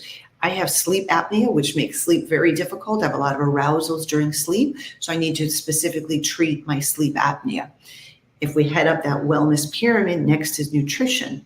And so you don't want to be bumping your blood sugar or dropping your blood sugar. So starting to think about, okay, I'm under a lot of stress. I've been feeling anxious. How do I keep my blood sugar more even throughout the day? And again, so many resources. Climbing up after that is exercise. And Marley and I are both into the yoga. I think yoga is wonderful because you're exercising every part of your body and you're also exercising your mind. And I think the real key with yoga is you're tipping your brain down there. So you're really increasing the oxygenation. So I'm a fan of yoga. Marley's a fan of yoga. But what's really important is that you find what you're a fan of. Anything that works that you get enjoyment out of is going to help your nervous system figure out how to deal with stress, because exercise is stress, but it's a safe stress and it's a stress that's good for you. And so then when we stop it, then we can go back to that calm state. And there's something called sympathetic tone, which is how well your nervous system goes from stress to calm, stress to calm. And by exercising every day and creating that stress and knowing that you can get calm right afterwards, that builds up your sympathetic tone. And that's why at the end of every yoga class, you go into Shavasana. And the instructor always says, this is the most important part of the class, because then you're remedying the stress that you would just put your nervous system under. So that tone is very important. But again, whatever exercise works for you is the best one. Then moving up, we have all the mental health tips like breathing, like deep muscle relaxation. And then we have all the things like meditation. These are very important to put into your routine on as regular a basis as you can, again, to develop that sympathetic tone so that your nervous system knows how to go into that relaxed state. So if you practice it every day, even if it's 5 minutes, your nervous system knows, okay, I know how to get calm. And that can be very helpful when you get into that arousal state or you're watching the news and you get too upset to say, oh, wait, I know what I need to do right now. I need to disconnect. There's nothing I need to do, fight, flight, or freeze. That's not going to work, but I'm going to disconnect. I'm going to take that time to get my nervous system back to that calm state. And relationships are so important. So remember, we called it the tend and befriend, because friendships are what make us feel happy and secure. If we think back to infancy, children are born so dependent, they literally will die without a caretaker. And so we know from early on that we have to be connected with someone. And hopefully in our early childhood, we develop secure attachments to the people around us that we knew and loved, and we trust them, and we got our needs met. And if we had that blessing during childhood, then as we go into adulthood, we know how to form secure attachments. And those people can be so nourishing and comforting to us. If we didn't learn a secure attachment in our childhood, do not panic, because we can relearn. We had discovered that our brains are neuroplastic, which means they can change. So even if you weren't one of those fortunate babies who had a really tuned in caretaker, you can still do that for yourself. And what you need to learn is how to care for yourself as an adult. So really learning to tune into yourself. What do I need right now to take me from this anxious state to the state that I really want to be into, a state of calm, gratitude, or joy? And those are skills that can be learned either on your own or with the experience of a very close friend or colleague or a therapist. But if you don't know how to form secure attachments as an adult, that will continue to get you in relationships that are disruptive. So there's a wonderful book called Attached. You can take the quiz there. You can find out what your attachment style is. And no matter what your style is, there's always room for growth. So our relationships are vital to our emotional health and our physical health. And then we have to express gratitude in our relationships, because gratitude is also a very healing emotion. You mentioned Carrie Grusin before, that we did this seminar together last time, and actually just recently did a seminar with her with the Bold Beauty Project. Carrie has been such a profound teacher in my life, because she is the one who's taught me that it's okay to ask for help. Because in asking for help, you're actually giving a gift to somebody else, where they then can have the joy of helping someone. So when we get into a time of need, we have to be our authentic self, and we have to ask for help. And that will create a vulnerability, which then creates a relationship, which makes everybody feel that secure attachment, which enhances our mental health. So thank you, Carrie, for that valuable lesson. And thank you, Marley, for all the kindness you've shown me through the years and helping me with my career and being brave about being out here as a spokesperson for kindness.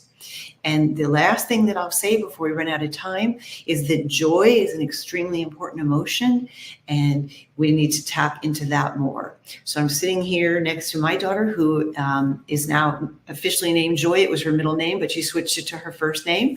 So she serves as a constant reminder for me to focus on joy in our lives. So I hope that this Mankind Summit will bring a lot of joy to you, Marley. I know it always does to me, and to all the participants, so they can move forward with all these stressors and strains, but with more joy and gratitude and a positive mental health as they go forward. How amazing is Dr. Eva Ritbo? If we were here in person, we'd be like standing ovation. That was the most power-packed 15 minutes. And I hope you were taking notes or listening intensely, because she gave so much gold. And what I love is that I get to announce she will be here with us on Friday to help us wrap up our challenge, answering real life questions provided by you, our Mankind Summit participants. So if in case you are watching this out in YouTube, Facebook, or LinkedIn, and you have not registered for the Mankind Summit, here's that link again. Make sure you register at bit.ly/Mankind Summit 2, so that you get the link to join us here on StreamYard tomorrow and the rest of the challenge. If you already registered and you're back here with me, I see you. You don't need to do a thing. You will get your link. Thank you so much, Dr. Eva Ritbo. I love you. You are an incredibly strong supporter. You are part of my mental awareness network, founding member of my kind crew. You are someone who I rely on to elevate my mental health and wellness for over a decade. You've been a part of this movement, spreading kindness worldwide, and now focusing the messaging on how kindness really elevates our mental health and wellness on a daily basis. Eva was so kind as to give us a couple of her books, Be Kinder, The Transformative Power of Kindness, saying right here on the back, kindness is vital for our relationships and our health. It uplifts us and makes us more optimistic about humanity. There are about 64 different contributors in this book, me included. Check out your girl right there, Currency of Kindness, page 165. And Eva is giving us a couple of books to give away to you. And I'm keeping my eye out on the chat. And on Friday, we're going to be announcing some winners so you could win one of these beautiful books as well. It makes a really nice coffee table book. Any day that you need a little spark of mental health, you open it up and goodness, every single story is so good. You can start with the one on page 165 if you don't know my story. That was my first time writing my story down in a book. So I always love promoting it. And I'm so grateful that you're providing us with a few copies. So how was that? Can you drop in the chat maybe one takeaway from Eva's share? I love it. Thank you, Eileen, for sharing that you received some amazing tips and resources. Toma, you know Dr. Eva is a trailblazer. She has been spreading this message of kindness and wellness for many, many, many, many years. We are definitely wired for connection. Coming up next to the stage is another Kind Crew founding member who I love and adore. This young woman is a powerful force of nature. She is a mom of two. One of them is still currently in her belly, almost on its way here to join us on Earth. But she is someone who I talk about money stuff with. We have a great podcast episode over on Time to Be Kind with Marley Q that we recorded talking about financial wellness. And I discussed why, I was taking, a break on some things and prioritizing, actually focusing on my money matters, because that is one area of my life that does cause me some stress my entire life and needs more of my focus. So this is one person who is here to help us shift our money mindset in a way that can help us not just to stress less, but feel a lot more empowered. Welcome to the stage, Eileen Martinez. Hi, Marley. It's so great to be here. Yay. I'm so happy you're here, my dear. I'm going to see if I can make this better. There we go. I can see a little bigger. There you go. I like it. You see how I'm doing this all in real time. I'm not going to cover your face with that logo. You look so beautiful, radiant, Mama. Thank you. Less than a month away. So excited. Woo-hoo! This is the fun home stretch, as they say. How are you feeling? I'm feeling great. I'm feeling super excited. It's been an amazing journey on this pregnancy. It's been an amazing journey with you ever since that I met you, and we've just come a long way together, and all of the money talks that we've had, the podcast, the Kind Crew, and just everything that's been going on, growing the business, so many different things. Everything is great. I am so happy that you made time to join. I love that you're someone who shows up in service of other people. So thank you. Even though we've had several of these conversations, thank you for saying yes to joining us here in the Mankind Summit and offering some tips for people. Because listen, when I asked what stresses you out, a lot of people talked about money stressing us out, right? And money is a topic that, just like mental health, that is kind of stigmatized. It's a little bit taboo to talk about money. So I was like, you know what? That's the challenge, is to end the stigma and start having honest conversations about things. So let's talk about money, honey. One thing that the audience needs to know is, again, money has been, a serious topic for me, and a goal, a dream, right? And something I'm still very much working to achieve. And in the process of dreaming, doing, and calling it done, you're one of the people that I rely on, making sure that my mindset around money is serving me and not sabotaging me, right? So can we talk a little bit about some of these money beliefs, these toxic lies that we tell ourselves? Yeah, definitely. So that's definitely one of the biggest stressors. A lot of people think that when it comes to achieving their goals, that what's stopping them is all of these outside factors. It's like, oh, I'm not making enough sales, or I have too many expenses, or, there's all of these outside factors that are affecting them. But in reality, the main factor that's affecting you reaching that financial goal is your money mindset, right? So one of the things that we're passionate at, I'm the CEO of Rise Up Bookkeeping.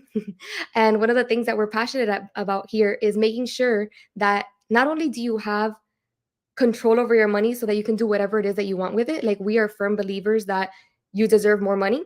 We also believe that you deserve more time, because at the end of the day, more money is going to give you more time. And I know Marley has an amazing acronym for this. So She's like, cue the acronym, Marley. Cue Do the the acronym. acronym.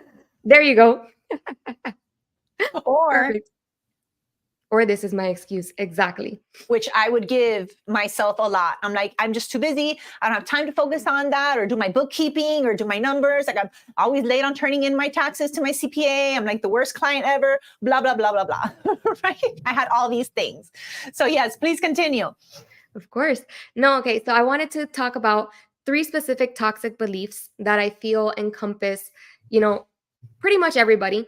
And the first one is money is the root of all evil, right? So a lot of people think that money is evil. It's just correlated, but it's not. Money itself is neutral. It's just a matter of how you use it, whether it makes a positive or a negative impact. To me, money is a tool, right? So I'm a firm believer of, we've heard all the sayings of, money can't buy happiness and all of that stuff, right? But in my head, the way that I see it is that money can help you get to that source of happiness. Money definitely makes it easier, right? By having more money, you're able to do more of the things that bring you joy. You're able to have more time to spend with your family and loved ones, to have less stress, to be able to focus on the things that truly matter because you have money. So that's the first one. Money is the root of all evil. I encourage you to transform that toxic lie into money is a tool. Money can be positive depending on how I use it. So then, I'm sorry, that's really good. That's really good. Love it. I love that. You're giving us the lie and then how to flip that pancake and reframe, which is such a powerful tool to help us elevate our mental health. It's taking a look at the thought, the lie, the belief, what it is, and then reframing it. Once you have the awareness that, it's not serving me, it's really, money the root of all evil, or is the love of money the root of all evil? Or even, is that true or not? Is that serving you or not, right? So flipping that, and your empowering statement is money is a tool. It's neutral, right? I love it. That's true. So the second one that I'm gonna toxic lie that I want to help you reframe is I'm not good with money, right? So one of the things that I tell people is that you should reframe this into I can learn and ask for help on how to manage my financials and how to understand my numbers, right? So a lot of the times when people say that they're no good with money, it's because they don't have that basis, that understanding, that foundation of where their money's coming from, where their money is going, and how to manage it themselves, because that's where they're at. They're at a place where they're clueless, right? But the moment that you're empowered with the knowledge of where your money's coming from and where it's going, you're able to make better decisions in your life. You're able to know if you can invest in that next step to reach your financial goals, if you're able to cut down on unnecessary expenses. How many of you have like 3 or 4 Netflix subscriptions and you just see Netflix coming out all the time, or those Apple software fees, or, like all of these different things that are constantly coming out, but you have no clarity. You just know it's coming out of your bank account every month. So definitely the best way to help with that is adopting a growth, abundance, gratitude mindset, which I'm going to guide you guys through an exercise after we get through these toxic beliefs, so that we can reframe that and say, you know what, I may not be good with money right now, but I can be. And it's okay. And it's one of the things that Dr. Eva was saying, it's okay to ask for help. And I can ask the experts that know how to manage the money, okay, can you help me manage mine? Yes. It sounds so simple because it can be. Yes, yes. Toxic lie it's all number about 3. The mindset. Yeah. And then number 3 toxic lie is I don't deserve to be wealthy. So think back to, your first experiences with money. And a lot of the time it dates back to childhood, and you get a lot of like, oh, we don't have the money for that, or we can't afford that, or, like all of these different negative connotations in relations to money, right? And it's one of those things that we have to reframe from childhood to now, to be able to say, you know what, I am worthy of financial abundance. I am worthy of having the money to meet all of my needs. I am worthy to have the money to make me happy, to make my family happy, to do the things that bring me joy. So that's another reframing right there, because a lot of people really don't think that they deserve it. And we're the first ones here to tell you out here at Rise Up Bookkeeping, we're like, you deserve to make more money. You deserve to have control of your money so that you can make more of it easier, because it is simple. It's just a matter of reframing and understanding where you are to get to where you're going. I think you're muted, Marley. Yeah, thanks. That's when you check your own show. What happens? My husband went to go pick up the kids. So I'm like, oh, yeah, checking now my own show. Thank you. Yeah, it sounds like we need to dream big when it comes to our money goals and who we wish to, become as far as someone who is capable of amassing that kind of wealth, whatever that means to you. Do a couple of things that are in alignment with who that person is, which is have a bookkeeper, delegate that work, have them do that for you, get some help so that you can call it done and actually, experience not just having more abundance of money, but more time, like you said, and less stress and more ability to take that vacation a little, be a little indulgent, a little, guilt-free, right? And do those things. It's so, so important. And it really does start with our mindset, our beliefs. Are they serving you or not? Do we just continue to, regurgitate the same things that we were told? Or do we have awareness, man? We have awareness of like that belief is not serving me, right? So I know that those three were like stellar toxic beliefs. I think that they are common. I want to ask the audience if there is a toxic lie or belief around money that you might have or that you've heard. Go ahead and drop it in the chat so that we can, bring some awareness to those common thoughts that we all have as well. Remember, the purpose here is to end the stigma around mental health and these kind of conversations. So I just want to encourage you and give you permission to utilize this space in a safe way to share. All of your comments are just here for us registered Mankind participants. So I wanted to give you that out there if you're watching. So toxic lie number 1 was the money is the root of all evil. We flipped that to money is a tool and it can be used positively depending on how you decide to use it. How you decide. Oh, decide. I love that. Number 2, I'm not good with money. And we can flip that out. And we're reframing that too. I can learn and ask for help to manage my own numbers. Yes. Toxic lie number 3 is I don't deserve to be wealthy. Who feels that way? We can reframe that thought into I am worthy of financial abundance.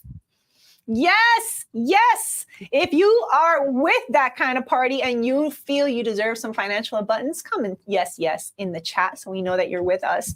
And Eileen, so once we are able to get to the point we've got awareness over some of these toxic lies, and there's many more, right? Like for the interest of time, we picked like 3 that are super common. And that's why I want to hear from you all. What else? We know there's more. There's a lot more things that we tell ourselves about money that's not helpful or supportive at all. The invitation is to create some awareness as to what those thoughts are. That's the challenge for today.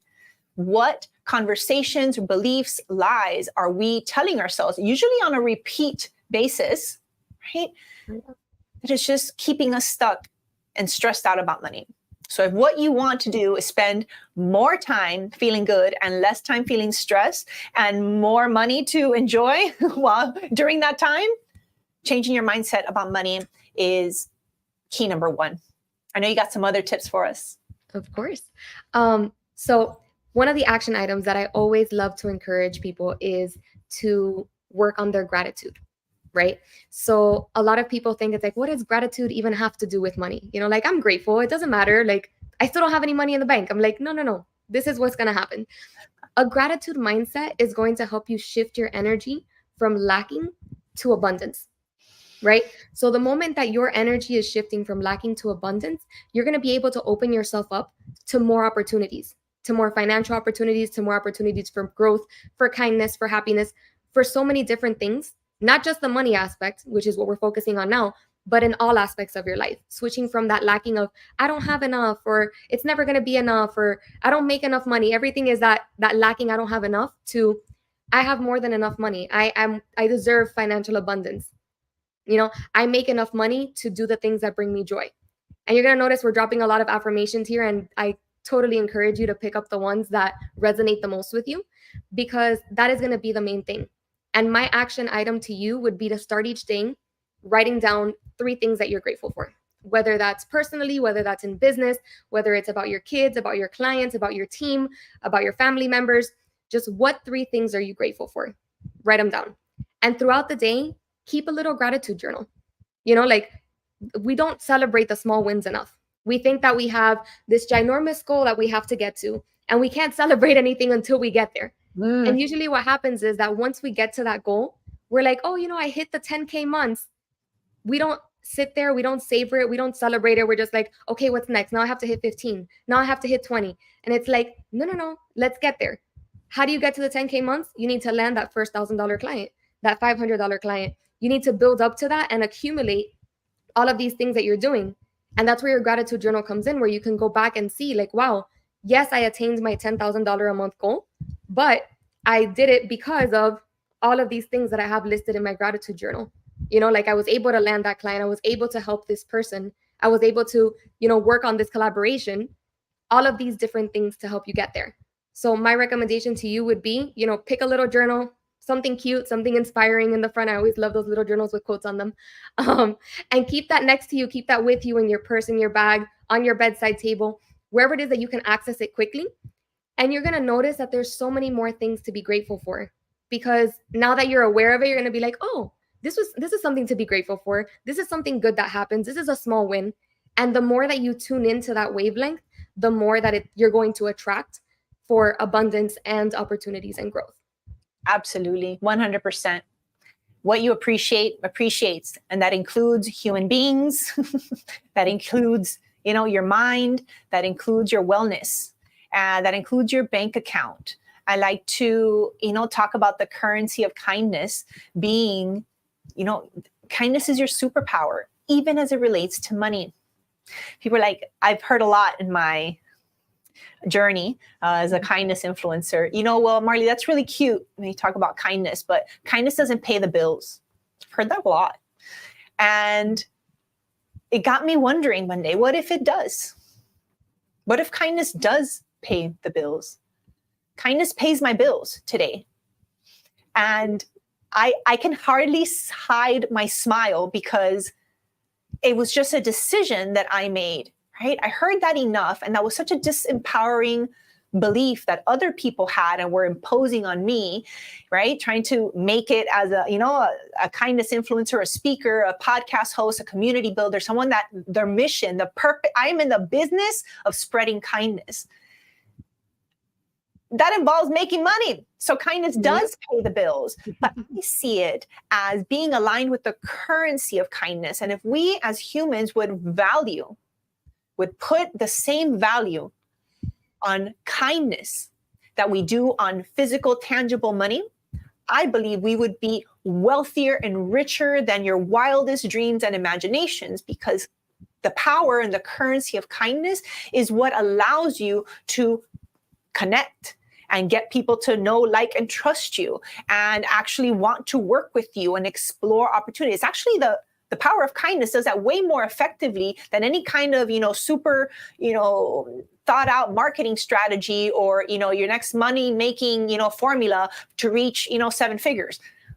I believe that kindness is that superpower, that it could be enough. And starting with kindness with yourself, with your mind, how are we thinking about? Are you even being kind to money? Are you in a place where you're like being awful and mean and cruel to money? Money ain't gonna come around and be like, screw you, I'm gonna go to the next person that appreciates me and knows that money is unlimited, that, money can be a source of good, that money is just gonna flow to people who are providing service and value to the world. And just fill yourself up with thanks. Fill yourself up with gratitude and appreciation for the money that you do have. There's been times, listen, see my money tree back here? Look how big that is. If we go back to Mankind Summit number 1, esa matica was small. Like that little tree was a small little tree. It was given to me and I started putting, I'm not kidding, there's checks in the middle. I don't think you can see it, but there's little pieces of paper. Every time I get a check, print it, and I actually put it on my money tree and I say thank you. There's a little rock in there that says rich in it. And when I water my money tree, I say thank you to all my clients. I've got a $350 check there. I've got a $10,000 check there. And I am grateful for both sides of checks, because it's not about the numbers on that check. It's about the energy and the gratitude that I feel, not dismissing the $350 check, right? or valuing it more than the $10,000 check. Clearly, I'm happier, when there's more zeros on my check, woohoo. But I have a practice now of being really mindful about how I am feeling when I am exchanging the currency of kindness. At the end of the day, the people that pay me are paying me in order to share a message of kindness in their workplace, to their teams, to students at schools, to audiences virtually, in person. They're paying me to share kindness. So I'm really present to what I'm receiving this money for. And I now have a practice of being really, really grateful in months where, as an entrepreneur, you've got months where, I made 10K this month, and another month where I made diddly squat. And I still have to find appreciation in those moments, because it is that energy that attracts more opportunity. That's what I hear you say. I love it. And I love that you kept mentioning value, right? Because one of the things that we tell people is that we want to make sure that the goals and, the expectations that you're setting for yourself are actually in alignment with your values, which is something that I love that you do, Marley, because it's like you said, I could have a $10,000 month, I could have a $0 month, but everything that you're doing is in alignment with your values of kindness, of spreading kindness, right? And then that's one of those things I tell people, because if you're not in alignment with what it is that you're just doing it for the money, for that negative connotation of, I just need more money, I don't care how I get it, I don't care who I have to screw over, I don't care how I get it, it's going to be that much harder to attain those goals. So one of the things that I recommend to do, and you guys can actually do it with me together here in the comments or on a piece of paper at home, or if we have the recording at that point, let's do some soul searching. I want you guys to be able to write down and see exactly what truly sets your spirit ablaze. So what brings you joy? What brings you passion? What are those things that you value that, make up your moral compass, right? So as you know, and I've said it multiple times, my thing is having more time with your family and loved ones. Like Marlene mentioned, I'm a mom of 2, about to be 2. And one of the things that I value the most is being able to spend time with my family, with my kids, with my husband, my parents. And in order to do that, I have to align myself with the financial goals that I'm setting. The next step is definitely getting specific and making sure that these goals are measurable, right? So it's very easy to say, I just want to make more money, or Right. I want to have less expenses, or, like something very generic. It's very easy to say that. But what's truly going to make you reach your goal is making something measurable. So saying, I'm going to increase my profit margin by 10% in 6 months. Notice, I'm going to interject here only because I want those listening to notice the language. I am going to earn X dollars by yada, right? It's not I want, or I need, or I really, really wish, or please, please, please. No, it's a direct, in the present affirmative statement, right? Yep. Makes That's all the one of difference. No, yeah, it definitely makes a difference. And if you can even say it as if it's already happened, like I have made $250,000 in the past 6 months, it's even that much more powerful. Even better. Well, to bring it back to our dream, do, done framework, the simplified path to success that I shared earlier, that's in the dreaming. When you dream of who you want to be, how much money does that person have the capacity to manage? How much money does that person give on a yearly basis, contribute to causes that she cares about? I talk about how much money does she, how many trips does she want to take throughout the year on like lavish vacations? Like last year, I got to go on a 12-day vacation with my husband to Europe. Now in June, I'm going on the largest, ship on the seas, the Icon of the Seas, in a couple of weeks with my kids. Like, it's to be able to make those big dreams happen that cost, a pretty penny, and be like, I am going on that, largest ship, and it costs this amount of money and these months to make it, and that being clear. We also talked about, the ways that a lack of clarity affects your mental health.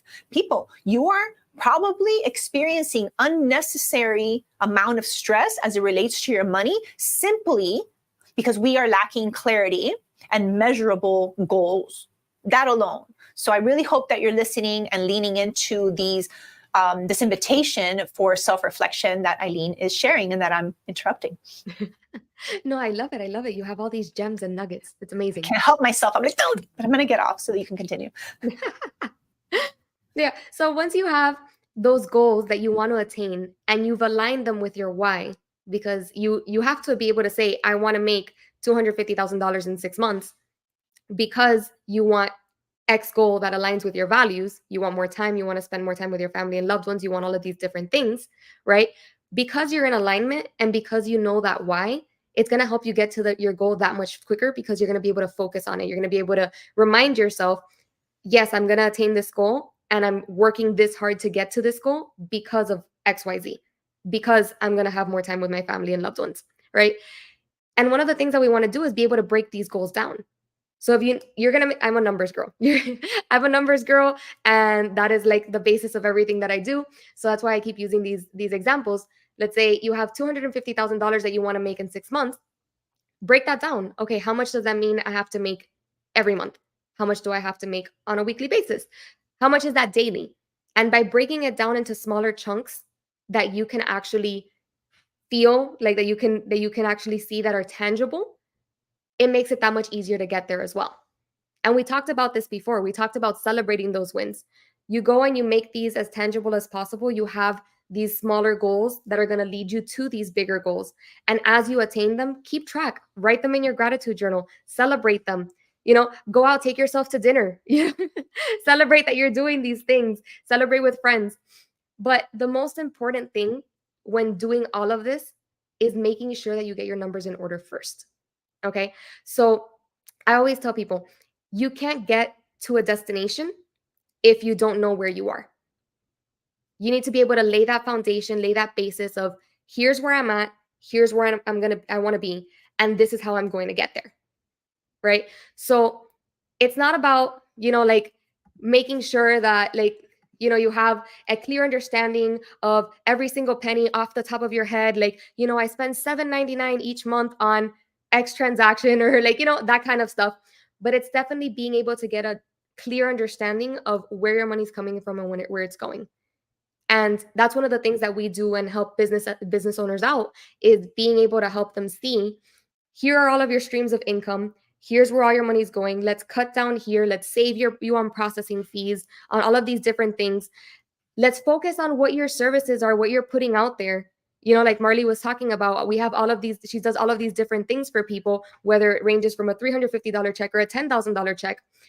If you need a cash injection into your business, let's focus on those services that are the most profitable, that take up the least amount of your time and the least amount of your resources, but make you the most money, so that we can focus on marketing those, selling those, and bringing in more money, right? So that you can make the things that bring you joy, maybe the smaller paying clients or those passion projects, you can make them sustainable and you can make them afford, this is something that you can actually do because your other services are able to sustain your business for it. Hallelujah. Amen. All the things. Yes, yes. That was such a big challenge for me. Being a social entrepreneur, someone that started a for-profit business, a nonprofit business, I had all of my money mindset all mixed up. I'm like, I do this for money. I do this for charity. And it was kind of like, I'm separating things. And I'm like, what if we can, simplify and stop overcomplicating life? And that was really the big part of the process, was taking a honest, direct look at where you're at, where you want to be, what are you actually charging money for, what's actually profitable there and what's not. And vulnerably, honestly, I'll share with you, I was doing a whole lot of things that were not profitable or a good use of my time at all, but they made an incredible, great impact. And because I am a woman of impact, I was prioritizing these lower income stream activities over the higher ones, and finding myself into deep cash flow issues because I follow my heart and I'm a purpose driven person. But the truth of the matter is, I was just avoiding being clear. I was avoiding looking at that with kindness and being like, all right, I'm capable of reframing my mindset. I'm capable of laying a foundation of just where we're at, where I want to be.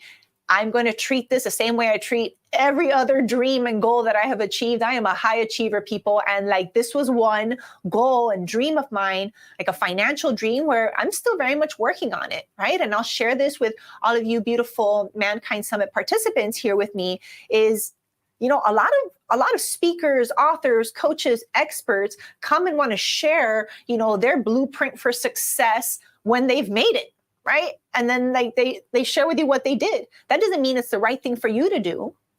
That doesn't mean it's your right blueprint. Right. And what I love about what we're offering here, like just by showing is at least for me, is I'm showing you as I'm doing it. The Mankind Summit, I showed up, I did it scared, I did it messy, I did it anyway. And the first Mankind Summit from a impact perspective was incredibly impactful. Second year, impactful. Third year, I have no doubt it's going to be impactful as well. For my business, right? The first year, I think, you know, my business purpose with this event was to launch my Kind Crew, which is my global community of people who are focused on elevating, you know, kindness in their life. And I launched 5 people joined my thing, right? Does anybody call that success? I was like doing backflips. I felt so excited about the fact that, you know, 5 people said, I want to be part of your crew. It's kind of like saying, I want to be your friend. I'm like, oh, that's so great, right? Because back then I felt like I haven't really made, you know, it, right? And that's if we are comparing ourselves with the likes of, I don't know, Tony Robbins, you know, Stephen Covey, whoever in your industry you might be comparing. No, it's not about comparison. It's about really getting honest and clear as to who you want to be, who you dream to become. And part of that conversation is how much money do you want to earn? How much money do you want to contribute, right? And how much money do you want to leave behind as a legacy? Like all of these questions, how much money do you want to invest? Like all of these are questions that if you're anything like me, I wasn't equipped to answer on my own, right? So I'm just so grateful to have people in my Kind Crew, right? Like Eileen, and extending, you know, these beautiful people to you who signed up for this free event. I am just grateful that you said yes, that you find value and that you prioritize, you know, impact as much as you do income, right? Because both are important. Very. No, and I want to touch upon something that you said, Marley. You don't have to do it all alone, right? A lot of the times people, it's that stigma around money where it's like, I can't talk about how much I'm making. I can't share, you know, my bank statements or anything that's going on, or, you know, like I can't tell people what's going on here. And I love, Marley, like you can tell that you have this elevated money mindset because you're open and willing to share and have the conversation without there being a positive or a negative stigma. It's all neutral. It's just money is neutral and we can have those conversations. And it's about not doing it all alone. I'm a firm believer in making sure that you have a finance team to back you up, right? So that finance team includes your bookkeeper, which is going to help you get all caught up. This is what we do. We can help you get all caught up and have an understanding of what's going on in your day-to-day. So you're up to date and knowledgeable about everything that's going on. You have your tax accountant, which is the person that's going to help you plan for the future in terms of tax planning and how much you're going to owe Uncle Sam and how much you need to save and how to structure your business and all of that fun stuff, while also helping you file your return.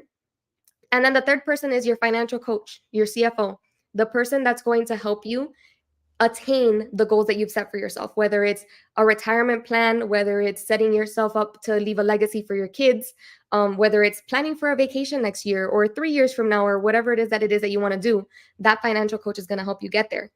And the best part is that all of us work together because your financial coach and your tax accountant need your numbers to be in order so they can have an understanding of what's going on, to be able to file, to be able to help you to get to those goals. And I want to share some free resources with you guys, which the best way to do that is going to be to follow me on Instagram at Riza Bookkeeping LLC. Once you give me a follow, just send me a quick DM with the word mankind, and I'm going to share some free resources with you guys. You'll be able to join my email newsletter. I have some promo codes and things that you can use for a 15% off an initial service with us.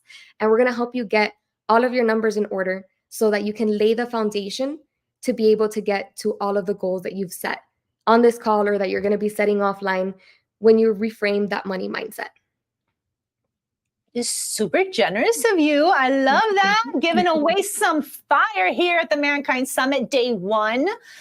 I know we're a little bit past time. You got babies. I got babies about to hit that door coming too. But some final words, anything that you want to leave our Mankind Summit participants with, maybe a little call to action, a little challenge today as it relates to their money. A little challenge as it relates to your money.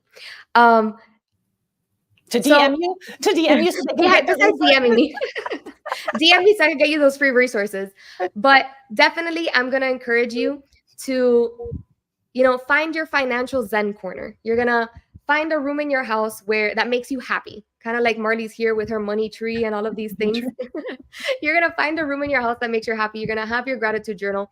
I want you to sit down, close your eyes, take some deep breaths, and just think about money, right? Whatever comes to mind.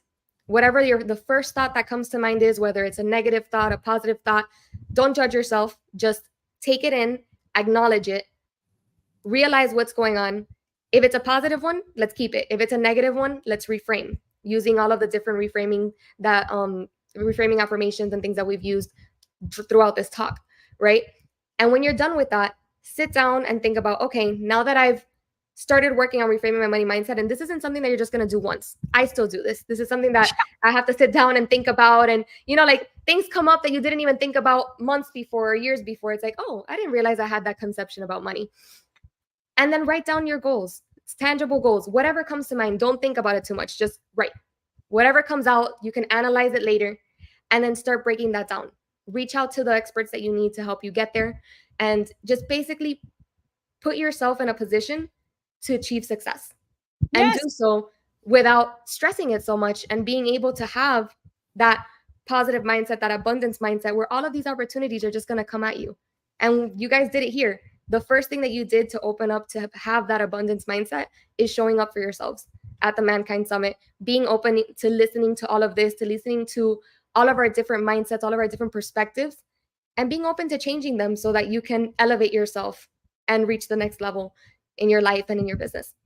I love it. I love it so much. Please connect with Eileen at Rise Up Bookkeeping LLC on Instagram. Send her a quick DM with the word mankind so that you can get her free goodies, her resource, and just be connected to this awesomeness while you can, because she's about to have a baby soon and you want to reach out to her before then.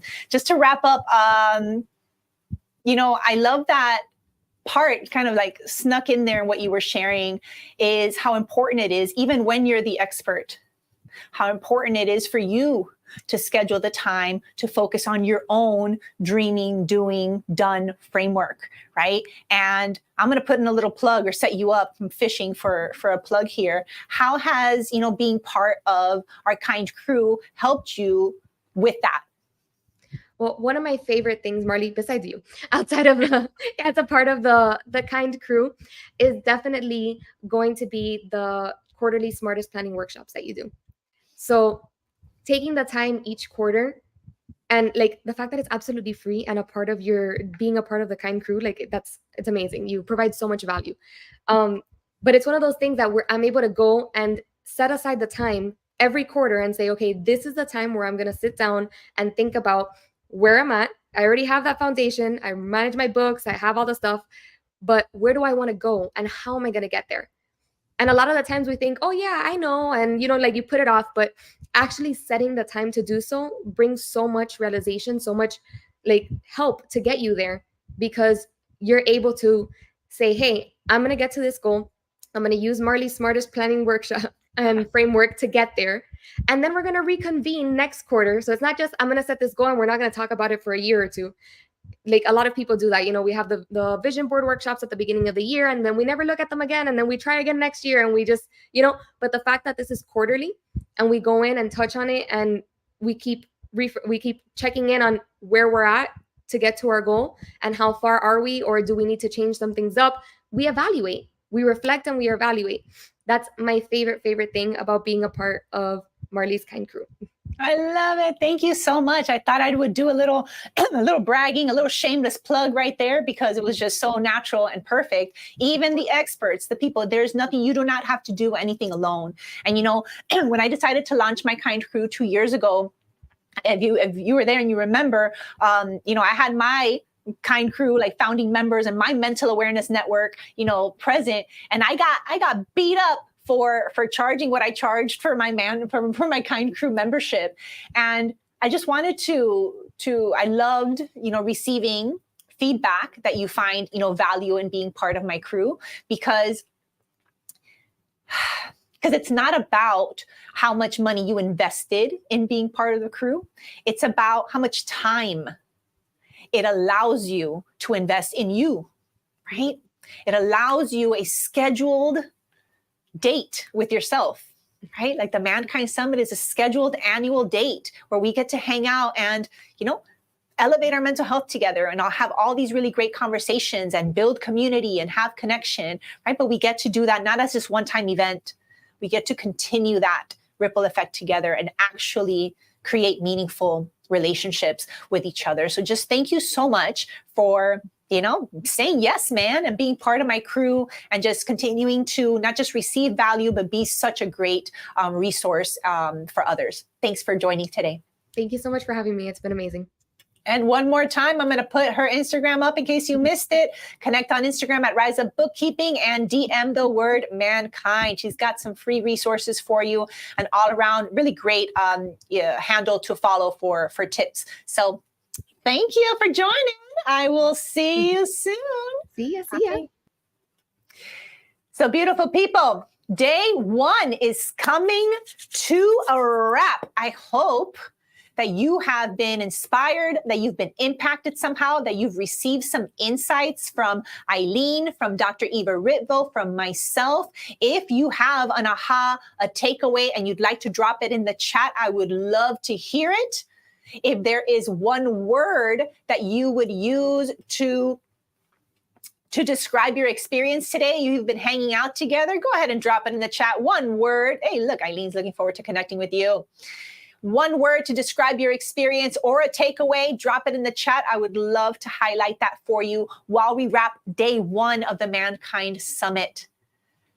People, we covered a lot today, and that is just a little tip of the iceberg. We got 5 days all week long. I'm going to be showing up here for you at 3 p.m. Eastern. As you can see today, we've been live for 2.5 hours, and we were nonstop, power-packed, zero fluff, and I hope that it was valuable for you. Come back tomorrow. If you are not registered yet, here's that link again. If you registered and you received the link to show up today on StreamYard, you're good. You don't have to do anything. Just make sure it's on your calendar to come back tomorrow at 3, because we've got more amazing content and inspiration to elevate your mental health and move you from dreaming to doing to getting it done. I wanted to end today with a guided meditation and give you the chance to pause, to let that snow globe settle and create some space for you to dream. Create some space for you to envision who you wish to become, what you wish to experience or achieve this year. You've got 6 months. This quarter, if you want to shorten it up, right? This month, next month, whatever time frame, see if you can dream and envision where you want to be, whether it's with your money, whether it's with your physical health and wellness, or your nutrition, or maybe just your sleep, right? Which one of the things that we've talked about today can you dream about? Dream big. And let's do this guided meditation together. Hi, and thanks for making time to be kind to you. I'm Marley Q, and this is your quick 5-minute guided meditation.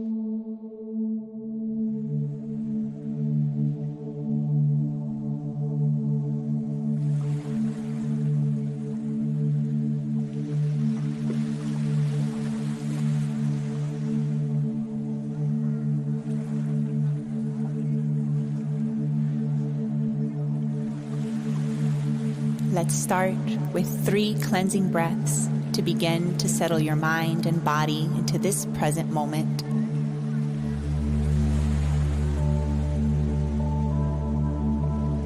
Take the longest inhale you have all day.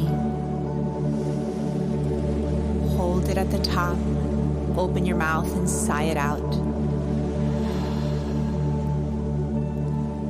Again, inhale as deep as you can. Gently hold it at the top. And exhale, sigh it out.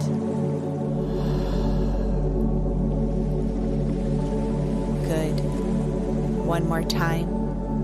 Inhale deeply. And sigh it out.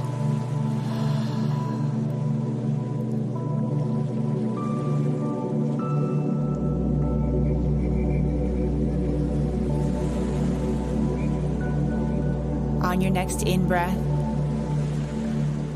kindly say to your mind, I am breathing in. And as you exhale, tell your mind, I am breathing out.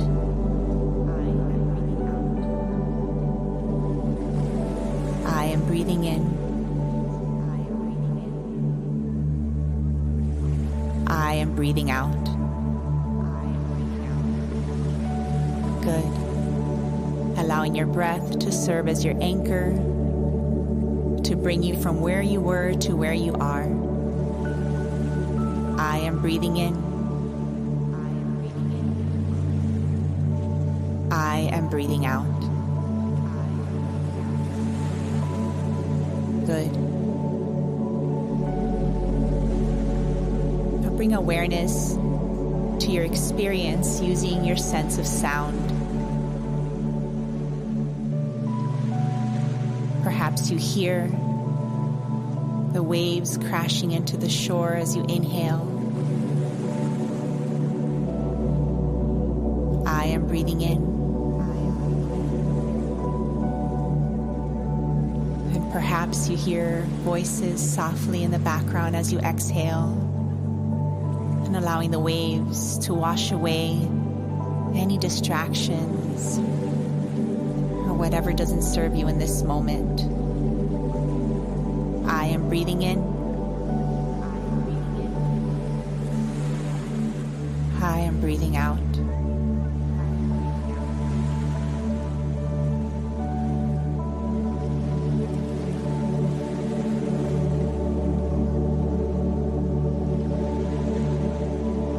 And if your mind wanders, smile and come right back. I am breathing in.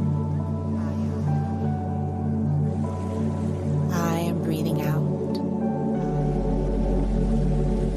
And as you breathe and experience this present moment with a soft smile and a thankful heart,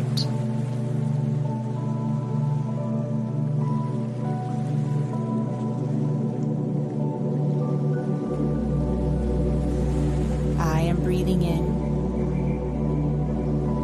Experiencing your body breathing for you. I am breathing out.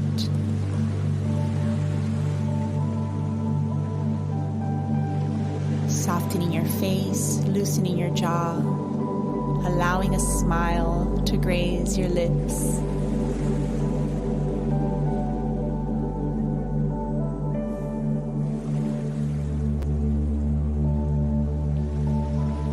Feeling thankful for yourself for receiving this present moment.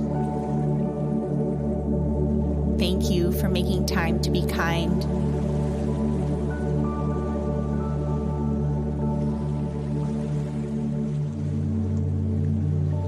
As you inhale, experience that in-breath with a smile on your face and a thankful heart.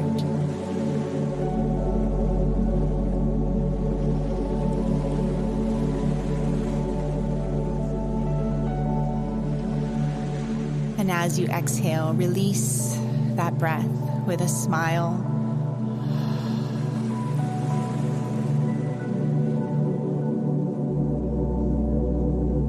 Thank you for giving yourself these few moments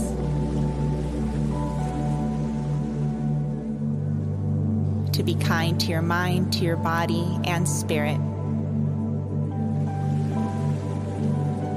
Truly thank yourself for doing your best to stress less today.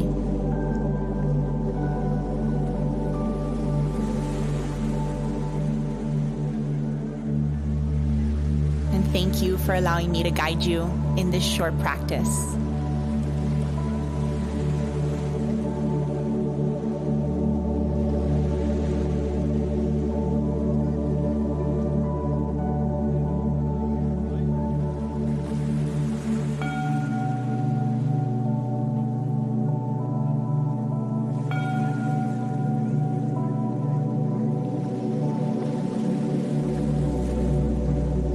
What you just practiced, I call my best way to stress less. And BEST is the acronym for breathe, experience, smile, and thank you. And I encourage you to continue practicing this meditation and these 4 simple skills to help you feel, do, and give your best at home, at work, and in the world. I'm Marley Q, and I thank you for participating in this quick 5-minute guided meditation for beginners. If you enjoyed this short practice, I personally invite you to join me and my kind crew on our quest to reconnect and elevate wellness each and every month. To learn more and sign up, visit marleyq.com.